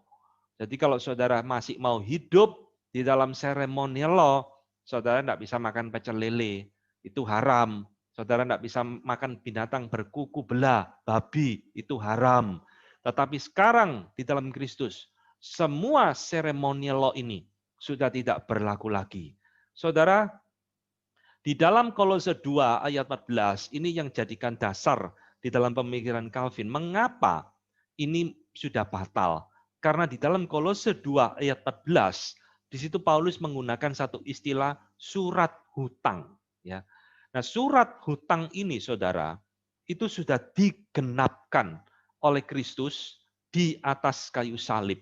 Jadi, kematian Kristus di atas kayu salib itu sudah melunaskan hutang kita. Hutang apa? Ya, Taurat itu membawa hutang, hutang penghukuman. Taurat itu menuduh kita, Taurat itu mengutuk kita. Dan sekaligus di dalam Taurat begitu banyak ceremonial law yang merupakan bayang-bayang dari Kristus. Semuanya sudah dipakukan, digenapkan melalui kematian dan kebangkitan Kristus. Nah, ayat yang lebih jelas ada di dalam Efesus 2 ayat 15. Sebab dengan matinya sebagai manusia, ia telah membatalkan hukum Taurat dengan segala perintah dan ketentuannya. Saudara, apa sih yang dibatalkan oleh Kristus melalui kematian dan kebangkitannya dari hukum Taurat ini? Yaitu tadi, bayang-bayang ceremonial law sudah digenapkan. Maka kita tidak membutuhkan itu lagi. Semua ceremonial law, korban bakaran, ini dan sebagainya, itu melambangkan daripada Kristus. Jadi ketika Kristus mati di atas kayu salib, menggenapkan tuntutan penghukuman hukum Taurat, sekaligus semua bagian daripada hukum agama itu juga dibatalkan. Itulah sebabnya, saudara, hari ini kita tidak lagi melakukan apa yang disebut dengan ceremonial law. Kita tidak lagi potong domba, potong binatang, dan saudara boleh makan bebas apapun. Ya, ini yang muncul di dalam Kisah Rasul 10 kasus daripada Petrus. Ketika Tuhan menyuruh Petrus pergi ke rumah Cornelius, Tuhan memberikan penglihatan makanan-makanan yang haram, dan Tuhan menyuruh Petrus memakannya. Karena sekarang tidak ada lagi yang haram di mata Tuhan. Hukum itu sudah dibatalkan, sudah digenapkan. Ya. Jadi saudara, saya harap kita sekarang mengerti bagian-bagian mana dari hukum Taurat yang masih berlaku mengikat kita, dan bagian-bagian mana dari hukum Taurat yang sudah tidak berlaku bagi kita. Kita bukan kelompok Anabaptis, kita bukan kelompok Theonomis, kita adalah Reform yang memiliki satu pemahaman tentang hukum Taurat seperti ini. Nah, sekarang bagian terakhir saya akan berbicara tentang relasi Kristus dan hukum Taurat. Saudara-saudara, di depan saya mengatakan ya, bahwa Taurat itu ada sesuatu yang baik, sesuatu yang sempurna, hukum yang Tuhan berikan kepada bangsa Israel. Namun, Taurat itu harus digenapi. Taurat itu belum selesai, karena Taurat itu hanya merupakan bayang-bayang. Istilah ini muncul di dalam Alkitab sendiri. Maka Taurat itu harus diselesaikan, harus digenapi. Di dalam Alkitab kita, ketika waktunya sudah tiba, Allah mengutus anaknya Kristus datang ke dalam dunia untuk menggenapi hukum Taurat. Saudara, ada banyak pentafsiran relasi Kristus dengan Taurat. Ada yang mengatakan Kristus itu pengganti hukum Taurat. Ini salah, saudara. Jadi saudara perhatikan ya, tafsiran-tafsiran atau teori-teori yang keliru. Kristus menggantikan hukum Taurat. Ini salah. Kristus tidak pernah menggantikan hukum Taurat. Kristus itu menggenapkan hukum Taurat. Jadi saudara, di dalam diri Kristus, hukum Taurat itu digenapkan. Nah, Calvin memberikan dua petunjuk, ya, dua pentafsiran tentang relasi Kristus dengan Taurat. Yang pertama dia mengatakan bahwa Kristus itu adalah pentafsir terbaik hukum Taurat. Dia mendasarkan pemikiran ini dari pengajaran Kristus di dalam khotbah di bukit, saudara. Di dalam khotbah di bukit, tadi sudah saya singgung, Tuhan Yesus banyak berbicara tentang hukum Taurat. Kamu telah mendengar firman, tetapi aku berkata kepadamu. Ya, jadi Kristus bukan mengkritik Taurat itu sendiri, tapi Kristus memberikan tafsiran yang tepat bagaimana sih arti hukum Taurat dan bagaimana aplikasinya di dalam kehidupan sehari-hari. Jadi ini poin pertama, Kristus adalah pentafsir hukum Taurat yang terbaik. Yang kedua, saudara, Calvin dengan tegas mengatakan bahwa Kristus itu juga adalah penggenap daripada hukum Taurat. Jadi hukum Taurat itu tidak bisa digenapi oleh usaha manusia. Tadi kita belajar sudah panjang lebar bahwa manusia berdosa itu tidak mungkin bisa memenuhi tuntutan hukum Taurat. Yang ada, Taurat itu justru menelanjangi keberdosaan kita.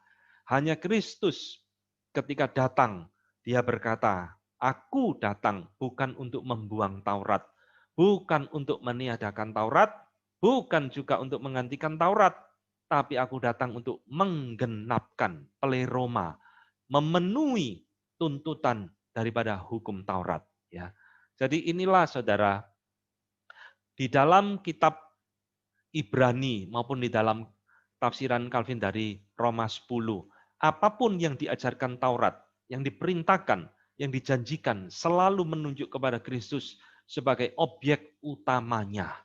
Dan semua bagian Taurat harus dimengerti di dalam Kristus.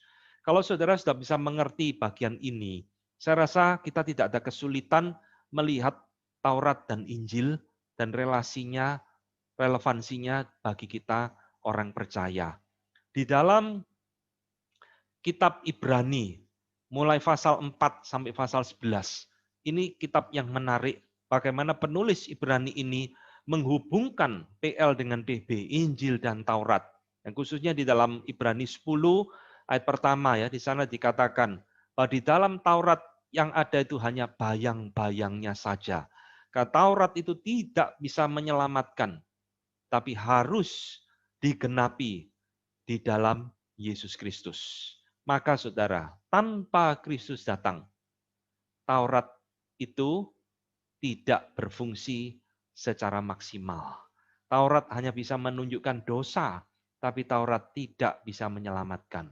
Maka Kristus harus datang menggenapkan tuntutan daripada hukum Taurat, supaya kita semua sekarang ini yang sudah di dalam Kristus, kita tidak lagi di bawah penghakiman daripada hukum Taurat. Tetapi hukum Taurat itu sekarang menjadi teman kita, yang mengingatkan kita, yang memimpin kita hidup sebagai orang percaya.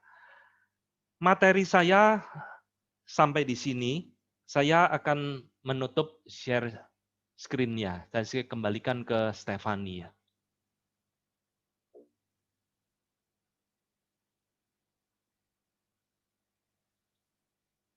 Silakan, Stefani. Ya. Oke. Terima kasih untuk Pak Calvin yang sudah memberikan materi pada malam hari ini. Apakah jemaat, Bapak, Ibu, atau saudara-saudari ada yang mau ditanyakan ke Pak Calvin mungkin? Atau ada penjelasan yang belum jelas? Atau ada yang mau ditanyakan, yang mengganjal? Boleh, silahkan. Yuk, silakan. Siapa yang mau bertanya?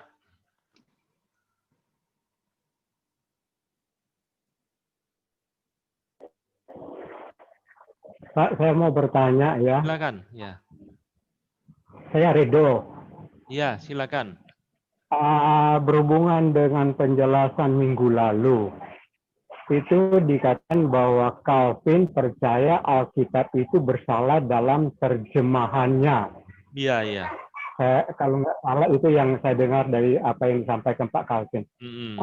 Yang saya mau tanyakan, terjemahan dari mana ke mana, apa dari bahasa aslinya atau dari bahasa mana, dan kenapa Calvin sebagai teolog yang besar begitu tidak bisa untuk meluruskan kesalahan penafsiran atau penerjemahan itu.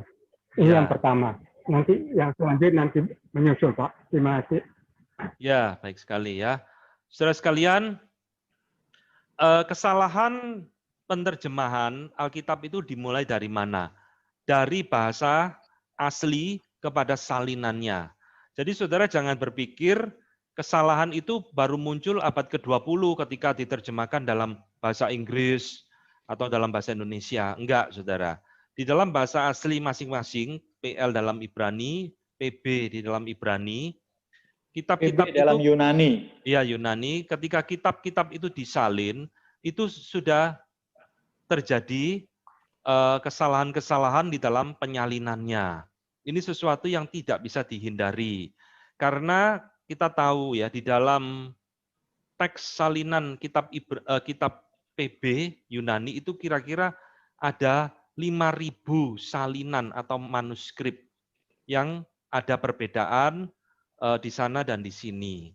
Nah, saudara, ini sesuatu yang tidak bisa dihindari dan sesuatu yang memang agak sulit kalau kita mau sampai membereskan 5.000 salinan itu dijadikan satu semua, satu versi. Itu sesuatu yang tidak mungkin.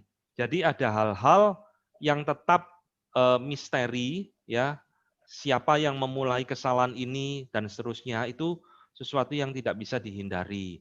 Namun saya ingin menjelaskan kepada kita, kesalahan-kesalahan yang terjadi itu sesuatu yang tidak terlalu penting, tidak bersangkut paut dengan masalah keselamatan. Jadi contohnya begini, di dalam PL kesalahan-kesalahan yang muncul itu seringkali masalah angka. Ya. Ada satu kitab, saya lupa ya tepatnya ya, kitab Tawarik dan Raja-Raja, itu banyak cerita yang sama, tetapi angka-angkanya berbeda. Ada yang mengatakan Saul menjadi raja 42 tahun. Satunya kitab yang lain mengatakan Saul jadi raja 2 tahun. Nah, mana yang benar? Tentu saja kemungkinan lebih besar yang 42 tahun, ya berdasarkan pertimbangan-pertimbangan historis dan sebagainya. Kita juga menemukan berperang membawa misalkan 10.000 pasukan, kitab yang lain cuma 1.000, nah kelebihan 0 dan lain-lain. Nah, kira-kira perbedaan-perbedaan itu seperti itu, hal-hal yang kecil-kecil, tidak bersangkut paut masalah keselamatan, masalah hal-hal yang fundamental, itu enggak ada. Jadi meskipun Alkitab itu ada perbedaan-perbedaan di dalam teksnya, salinan, kita tetap bisa percaya bahwa apa yang disampaikan di sana adalah satu kebenaran, tidak merubah esensi berita Alkitab itu. Kira-kira seperti itu, Pak Rido. Iya, Pak. Maksud saya juga, kalau memang udah tahu ada kesalahan gitu, kenapa manuskrip itu yang ini kan tetap masih ada sampai sekarang, saya kira. Ya. Kenapa nggak diluruskan? Karena itu bukan cuma masalah angka juga, seperti kalau kita mau melihat di 1 Tawarik 21 sama 2 Samuel 24, itu Daud memerintahkan penghitungan orang Israel itu berbeda. Satu murka Tuhan, satu murka iblis.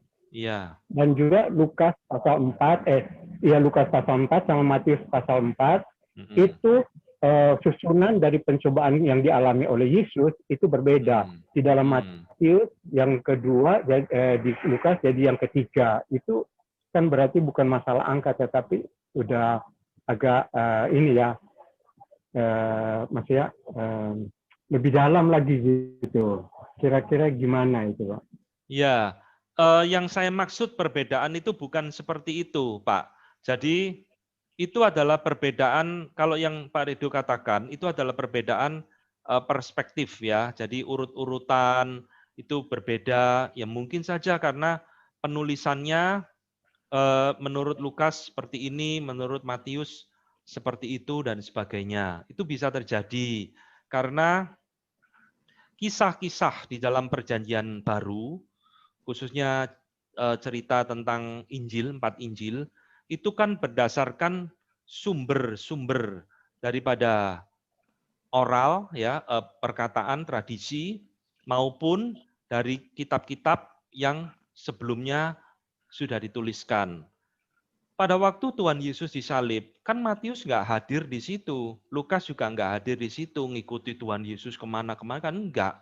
Tapi itu ada satu tradisi oral, tradisi yang disampaikan dari generasi ke generasi, yang kemudian juga dituliskan dan sebagainya. Nah, di dalam penulisan itu bisa terjadi perbedaan-perbedaan urut-urutan. Itu sesuatu yang menurut saya human, manusiawi, karena pada waktu Allah memakai manusia, Allah tidak membuang kepribadiannya. Ya, jadi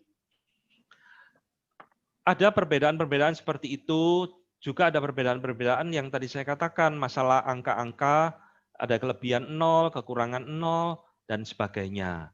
Namun esensinya tetap sama, itu tidak merubah berita keselamatan yang ada di dalam Alkitab, bahwa Yesus diutus oleh Allah sebagai Mesias, Juru Selamat bagi orang berdosa, itu konsisten semua berita itu, dia mati dan bangkit itu konsisten. Tidak ada yang satu ngomong Yesus bangkit, lalu Injil yang lain ngomong Yesus gak bangkit, itu tidak ada. Ya, jadi di dalam masalah urut-urutan seperti itu ataupun perbedaan-perbedaan minor, itu sesuatu yang menurut saya justru saling melengkapi. Misalkan Tuhan Yesus masuk ke kota Yeriko, di kitab 1 dikatakan ada 2 orang buta. Ya, kitab Injil satunya mengatakan 1 orang buta. Banyak orang berpikir, loh yang benar yang mana? Ya dua-duanya benar.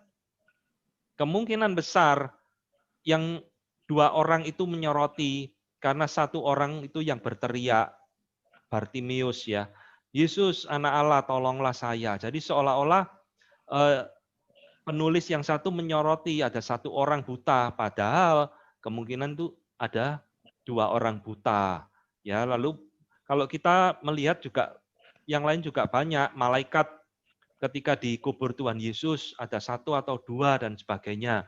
Nah, itu semua ada penjelasannya kalau kita meneliti di dalam berbagai tafsiran gitu. Itu masalah perspektif.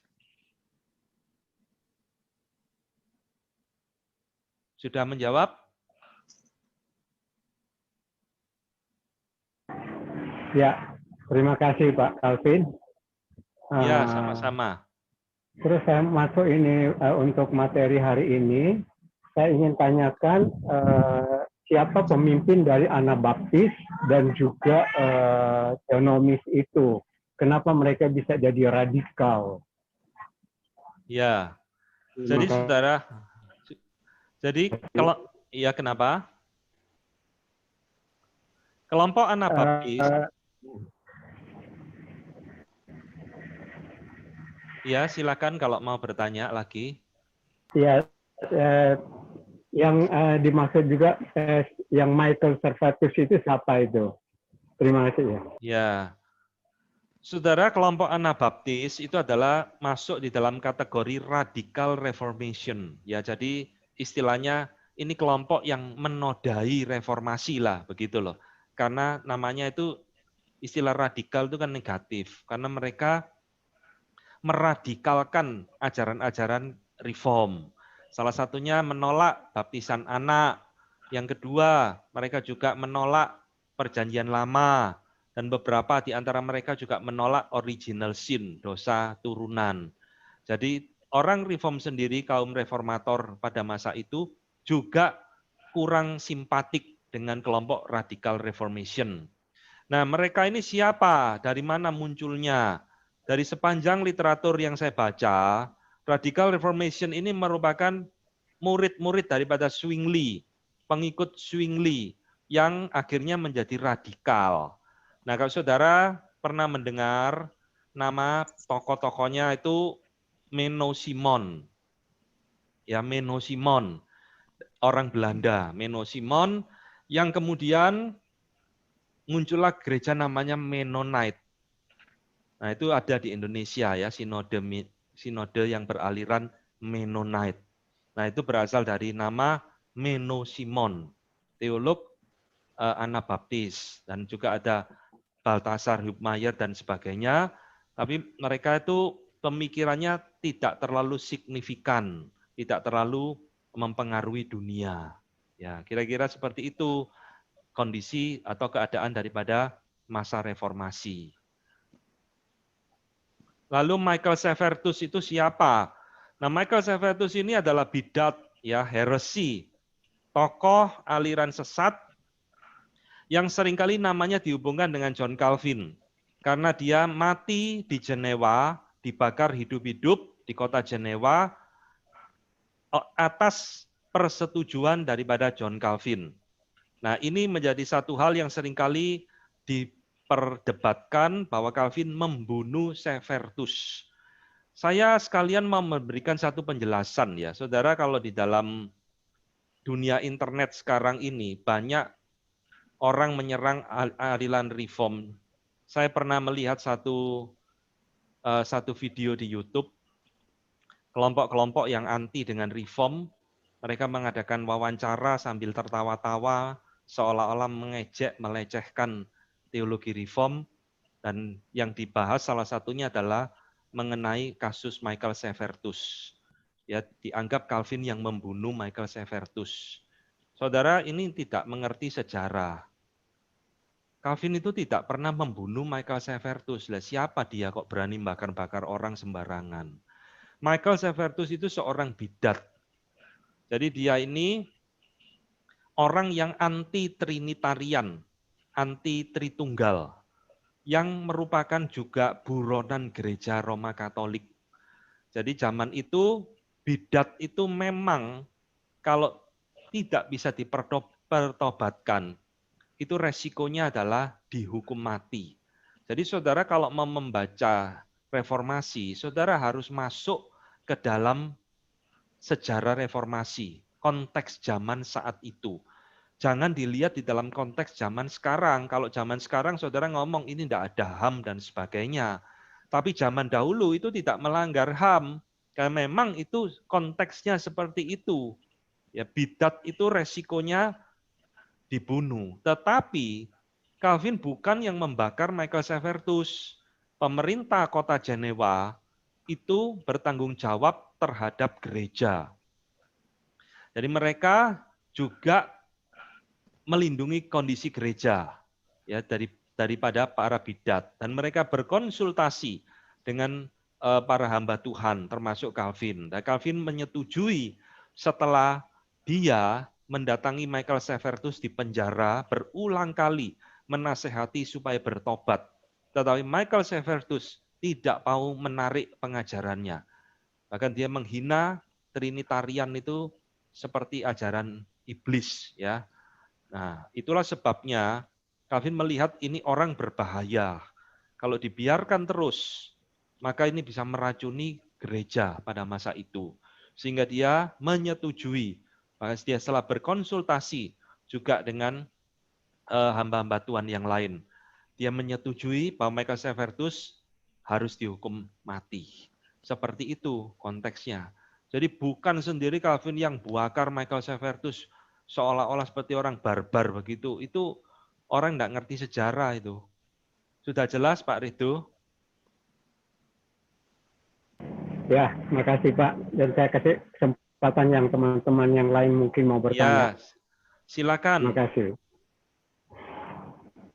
Ya Pak, ini ada yang bertanya lewat chat. Pertanyaannya, apabila Taurat merupakan X-ray, maka kenapa manusia perjanjian lama tidak layak menerima dokter dan hanya layak menerima X-ray? Jadi kayak kenapa umat Israel dan semua orang zaman pra Tuhan Yesus hanya layak diberi Taurat dan tidak layak diberi dokternya, yaitu Yesus sendiri. Iya, baik sekali ya. Bukan tidak layak, tetapi belum waktunya.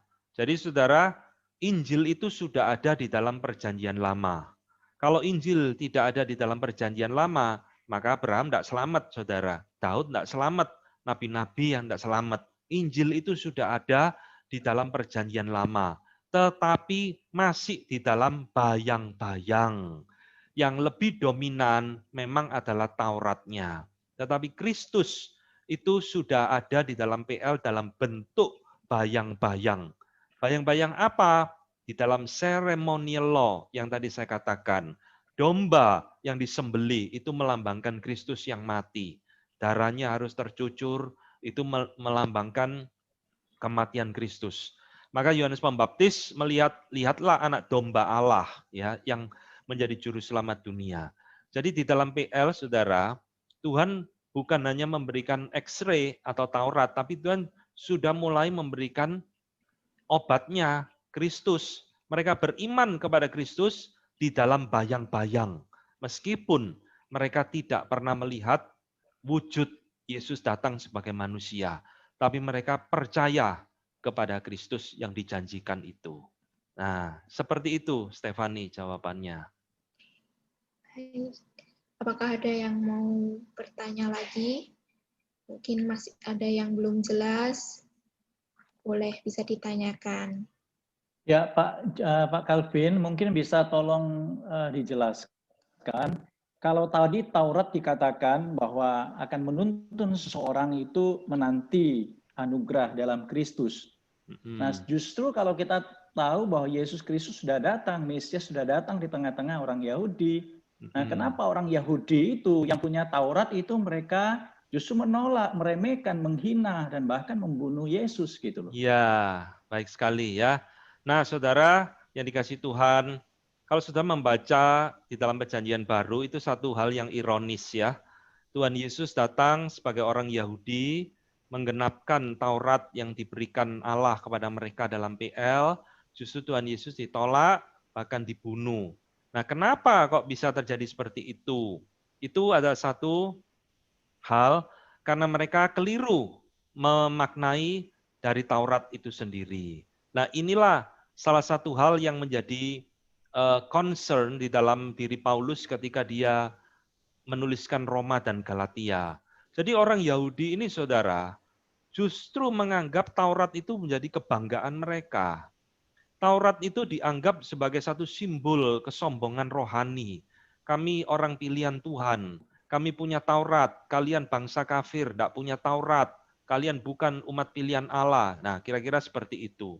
Sehingga mereka berpikir Taurat yang mereka banggakan itu adalah jalan keselamatan bagi mereka. Mereka mau mentaati Taurat untuk menyenangkan Tuhan sebagai hidup keagamaan mereka. Sehingga ketika Tuhan Yesus datang, Tuhan Yesus ngomong, aku datang menggenapkan Taurat, Tuhan Yesus mengkoreksi pemikiran mereka tentang Taurat, mereka bencinya luar biasa, marah luar biasa. Mungkin mereka, dalam pandangan mereka, Tuhan Yesus ini dianggap sebagai nabi palsu, guru palsu, dan menjadi satu ancaman di dalam kehidupan agama mereka. Maka harus dienyahkan, dilenyapkan. Ya, itu dari sudut sisi historis, konteks historis. Tetapi saudara, di dalam konteks secara theologically, ya kita harus melihat bahwa mereka membunuh Tuhan Yesus, ya karena mereka adalah orang-orang yang tidak mendapat anugerah untuk mengerti siapa Tuhan Yesus. Dan tidak semua orang Yahudi kan menolak Tuhan Yesus. Ada orang-orang Yahudi yang menerima Tuhan Yesus sebagai juru selamat dalam hidup mereka, mendapat anugerah, mengerti siapa Yesus itu. Seperti itu, Pak Cai, menurut saya jawabannya. Apakah masih ada yang mau bertanya? Pak, mungkin juga bisa dijelaskan Yudaism itu punya konsep-konsep yang bertentangan dengan Taurat atau memang Yudaisme merupakan bagian Taurat yang sudah ditambah-tambahkan oleh orang-orang Yahudi. Sehingga itu yang merusak konsep pikir dari orang-orang Yahudi sehingga dia menganggap bahwa Taurat yang dia pegang adalah paling benar. Terima kasih.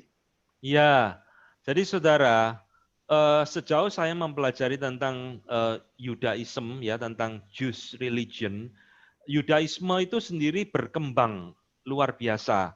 Dari zaman PL, sebelum pembuangan ya, pre-eksilik dengan post-eksilik setelah pembuangan, itu mengalami perubahan yang drastis. Sehingga setelah pembuangan itu biasa disebut dengan Second Temple Judaism atau Yudaisme Bait Allah kedua.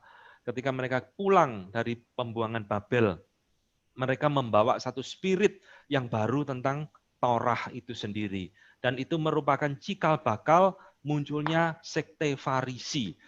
Jadi Farisi itu muncul sebelum Tuhan Yesus datang ke dalam dunia, sudah muncul. Setelah pasca pembuangan, mereka mau taat kepada Tuhan, supaya tidak dihukum lagi, tidak dibuang lagi, maka mereka di dalam ketaatan yang keliru, ketaatan yang ekstrim, mereka menciptakan berbagai macam hukum-hukum yang tidak ada di dalam Torah, kira-kira 600 hukum lebih ditambahkan menjadi beban, menjadi kuk di dalam hidup orang Yahudi. Maka Tuhan Yesus ngomong kan, pikulah kuk yang kuberikan sebab kukku itu ringan dan bebanku itu tidak berat.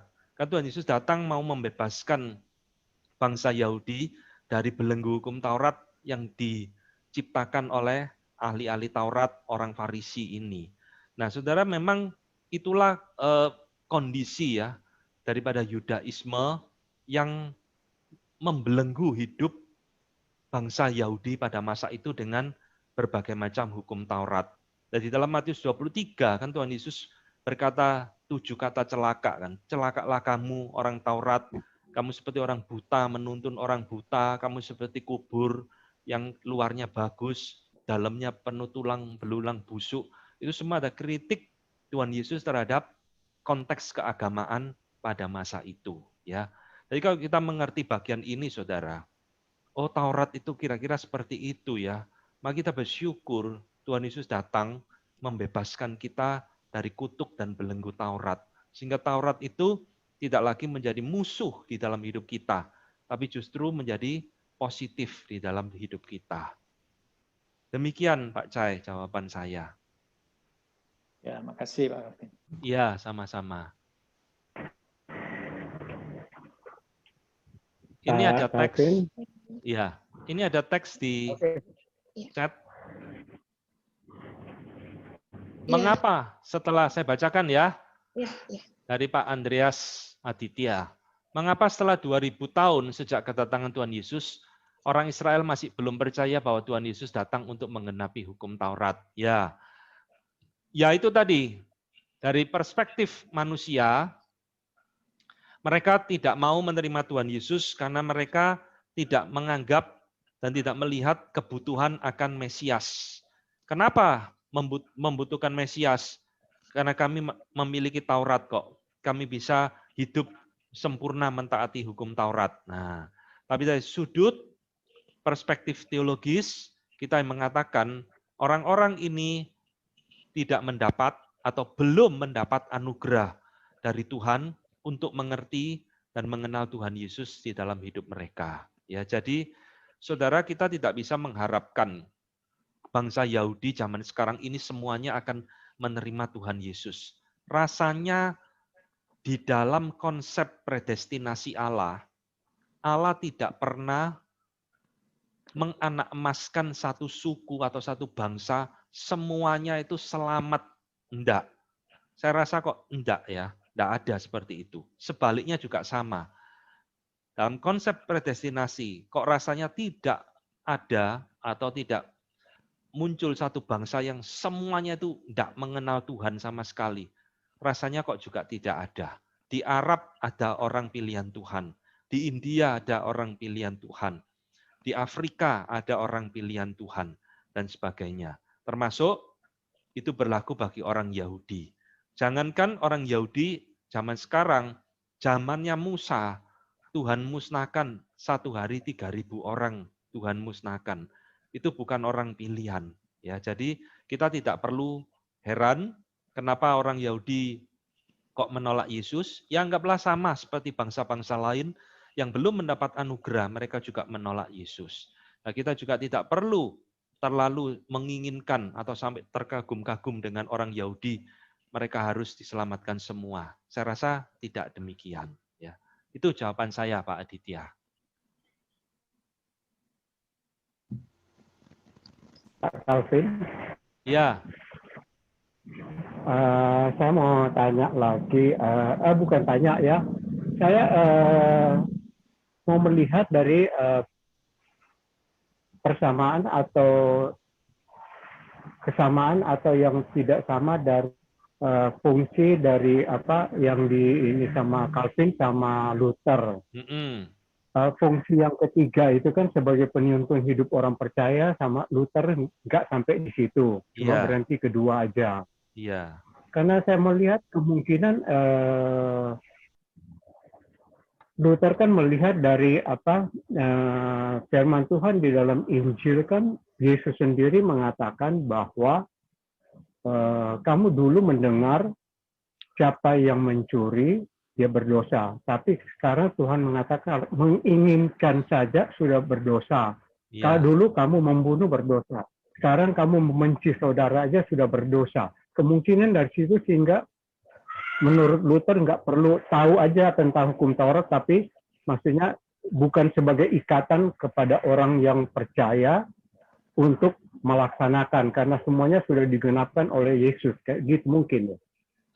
Ya, jadi ada benernya juga, tapi ada dasarnya pasti bukan karena ayat itu, Pak. Jadi Luther berpikir karena Kristus itu sudah menggenapi sesuatu yang dijanjikan Allah, yaitu Taurat, maka ya sudah, kalau sudah digenapi, berarti kita sudah tidak membutuhkan Taurat ini lagi. Intinya lebih ke arah sana, ya. Jadi bukan karena dasar ayat khotbah di bukit itu, saya rasa, tetapi secara umum prinsip penggenapan Taurat membuat Taurat itu sudah tidak dibutuhkan oleh orang percaya. Seperti itu, Pak, menurut saya. Ada yang lain?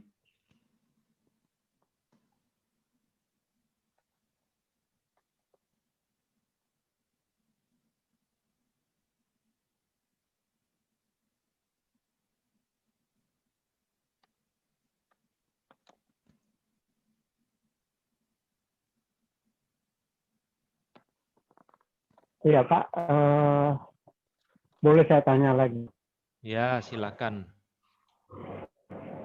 Kalau kan menurut Agustinus, kegunaan Taurat pada meyakinkan manusia akan dosanya dan menggerakkan diri untuk mencari penyembuhan dalam anugerah, yaitu dalam Yesus Kristus. Nah, tapi kan seperti tadi ditanyakan sama Pendeta Yohanes Cahaya itu, kenapa kok maksudnya bangsa Israel banyak yang masih tidak percaya gitu. Iya. Mungkin ada hal-hal yang tertentu. Apakah itu juga termasuk di dalam predestinasi? Berhubungan dengan itu atau gimana, Pak? Iya, tadi sudah saya jawab gitu loh. Tadi sudah saya jawab ya, secara konteks historis, mereka menolak Yesus karena mereka merasa memiliki Taurat, dan mereka bisa mentaati Taurat, dan mereka menganggap Yesus justru ancaman, mereka tidak membutuhkan juru selamat, ya karena Taurat dianggap bisa menyelamatkan mereka, membenarkan mereka, dan inilah yang dilawan oleh Paulus di dalam Roma dan kitab Galatia. Namun dari perspektif teologis, kita juga bisa melihat mereka menolak Yesus, mungkin mereka belum menerima anugerah, atau ya memang mereka bukan orang pilihan. Jadi orang pilihan Allah itu kan tidak bisa dikhususkan hanya untuk orang Yahudi saja. Saya ulangi, kita tidak bisa mengharapkan semua orang Yahudi pasti akan bertobat terima Tuhan Yesus gara-gara hanya Tuhan Yesus dilahirkan sebagai orang Yahudi. Tidak bisa. Karena rencana Allah itu kan tidak dibatasi oleh suku bangsa. Gitu. Nah itu yang menjadi perbedaan PL dan PB. Memang dalam PL Allah memilih Israel sebagai umat perjanjiannya. Tetapi kan rencana Allah bukan berhenti di situ tok.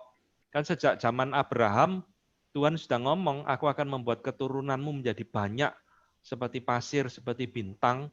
Itu termasuk di dalam konteks rohani. Anak-anak Abraham secara rohani. Murid-murid Kristus, pengikut Kristus. Seperti itu Pak jawaban saya. Ya, terima kasih Pak Calvin. Ya. Silakan yang lain. Ada Bu Levi di sini, silakan Bu Levi kalau mau bertanya.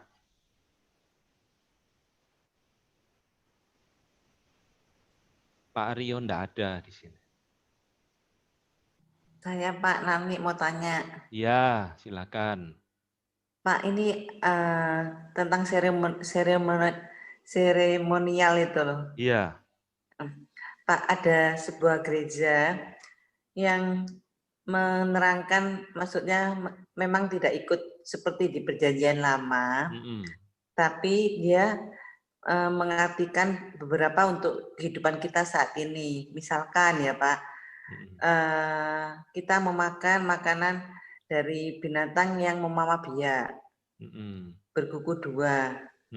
Kemudian dia mengajarkan bahwa itu artinya hidup kita adalah dalam dua jalan. Satu, jalan secara manusia, duniawi, kemudian jalan ke surga. Jadi hidup kita harus ada dua, hidup secara manusia, surga, dan banyak lagi tentang semua perintah-perintah yang seremonial diartikan. Itu bagaimana kebenarannya, Pak? Ya, saya rasa ini satu tafsiran yang keliru, ya. Coba ditanya, loh kalau gitu makan lele, tidak boleh makan lele, gimana? Ya, binatang yang tidak bersisik, gitu. Apa artinya terusan? Nah, jadi saudara, ceremonial law Tuhan berikan itu bukan untuk dimengerti secara itu istilahnya alegori, ya, dialegorikan, dispiritualisasikan. Oh, binatang berkuku belah, ada dua jalan, jalan yang lebar, jalan yang sempit. Nah, nanti kacau saudara, nanti dianggap apa binatang yang hidup di dalam dua dunia, kepiting, katak, dan sebagainya. Nah, nanti menjadi tafsiran yang kacau. Saya rasa pentafsiran-pentafsiran seperti ini adalah tidak bertanggung jawab, tidak alkitabiah. Jadi ceremonial law itu semua menunjuk kepada Kristus, hukum-hukum upacara, bukan untuk ditafsirkan bagi kehidupan kita sekarang ini hari demi hari. Nanti akan jadi kacau. Lalu apa artinya motong binatang, korban bakaran, korban petang, dan sebagainya. Oh, jadi ruwet loh hidup kita, ya. Jadi saudara, di dalam kekristenan ini saudara akan menemukan memang ada denominasi, ada gereja-gereja yang masih menurut saya kebingungan, salah mentafsir, salah mengaplikasikan hukum Taurat di dalam diri kita. Khususnya memang masalah ceremonial law ini, ya. Seperti itu. Jadi gereja yang masih percaya kita tidak boleh makan makanan seperti itu karena haram dan lain-lain. Padahal itu sudah tidak mengikat kita, tidak berlaku bagi kita. Ya. Jadi intinya begini loh saudara, kalau satu hukum di dalam ceremonial law ini sudah dibatalkan, digenapkan oleh Yesus, maka saya rasa semuanya yang merupakan bagian dari ceremonial law ini juga batal. Bukan separuh batal, separuh berlaku bagi kita. Nanti jadi kacau. Ya, apa artinya kematian Kristus? Nah, jawaban saya seperti itu. Jadi jangan jangan diaplikasikan, jangan diterima pentafsiran-pentafsiran seperti itu. Terima kasih Pak Calvin. Ya, sama-sama. Silakan yang lain. Apakah jemaat masih ada yang mau menanyakan materi pada malam hari ini?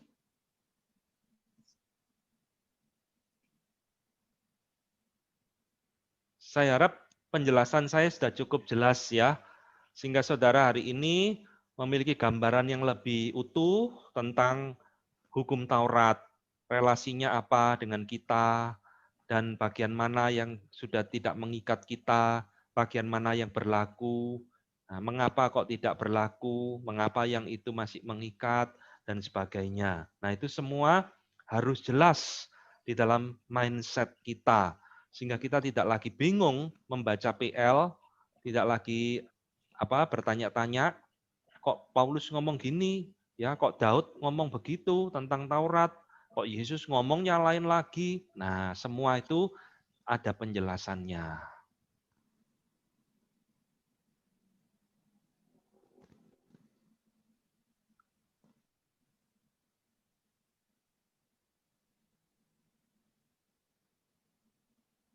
Ayo silakan kalau ada yang kurang jelas atau materi minggu lalu yang mungkin saudara bertanya tapi belum sempat.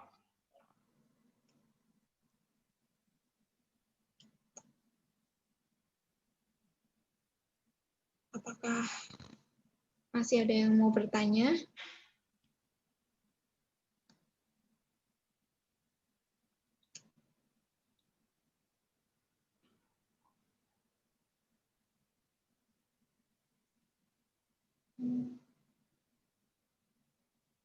Ya kalau nggak ada, kita akan tutup untuk pembahasan pada malam hari ini. Terima kasih untuk Bapak Calvin Renata yang malam ini telah menyampaikan materi Taurat Kristus dan relevansinya bagi umat Allah. Untuk Rabu depan tetap masih ada, diharapkan jemaat juga tetap join. Untuk tema minggu depan ada kedaulatan Allah, dosa, dan kehendak bebas manusia.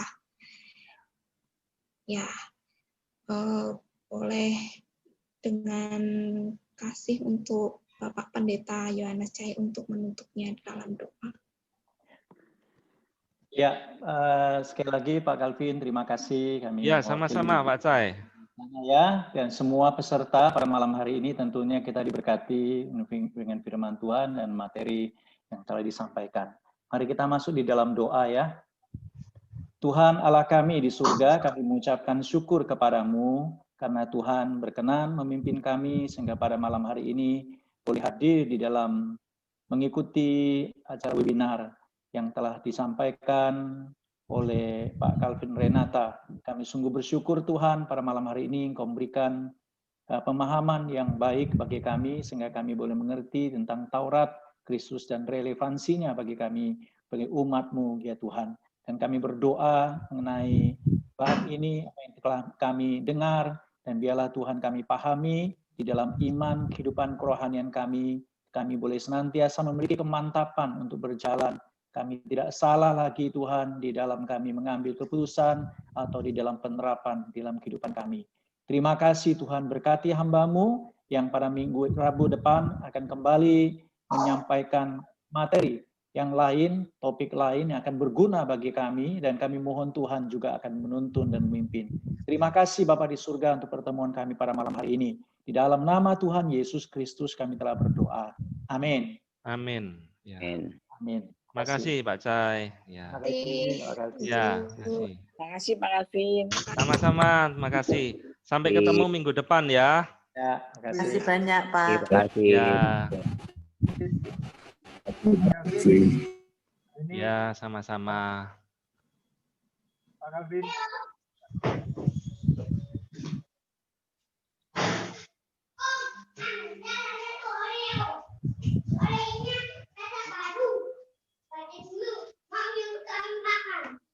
Ya, kamu nggak makan. Oke ya, saya live ya. Selamat malam semuanya. Sampai ketemu minggu depan ya. Tuhan berkati. Besok ya.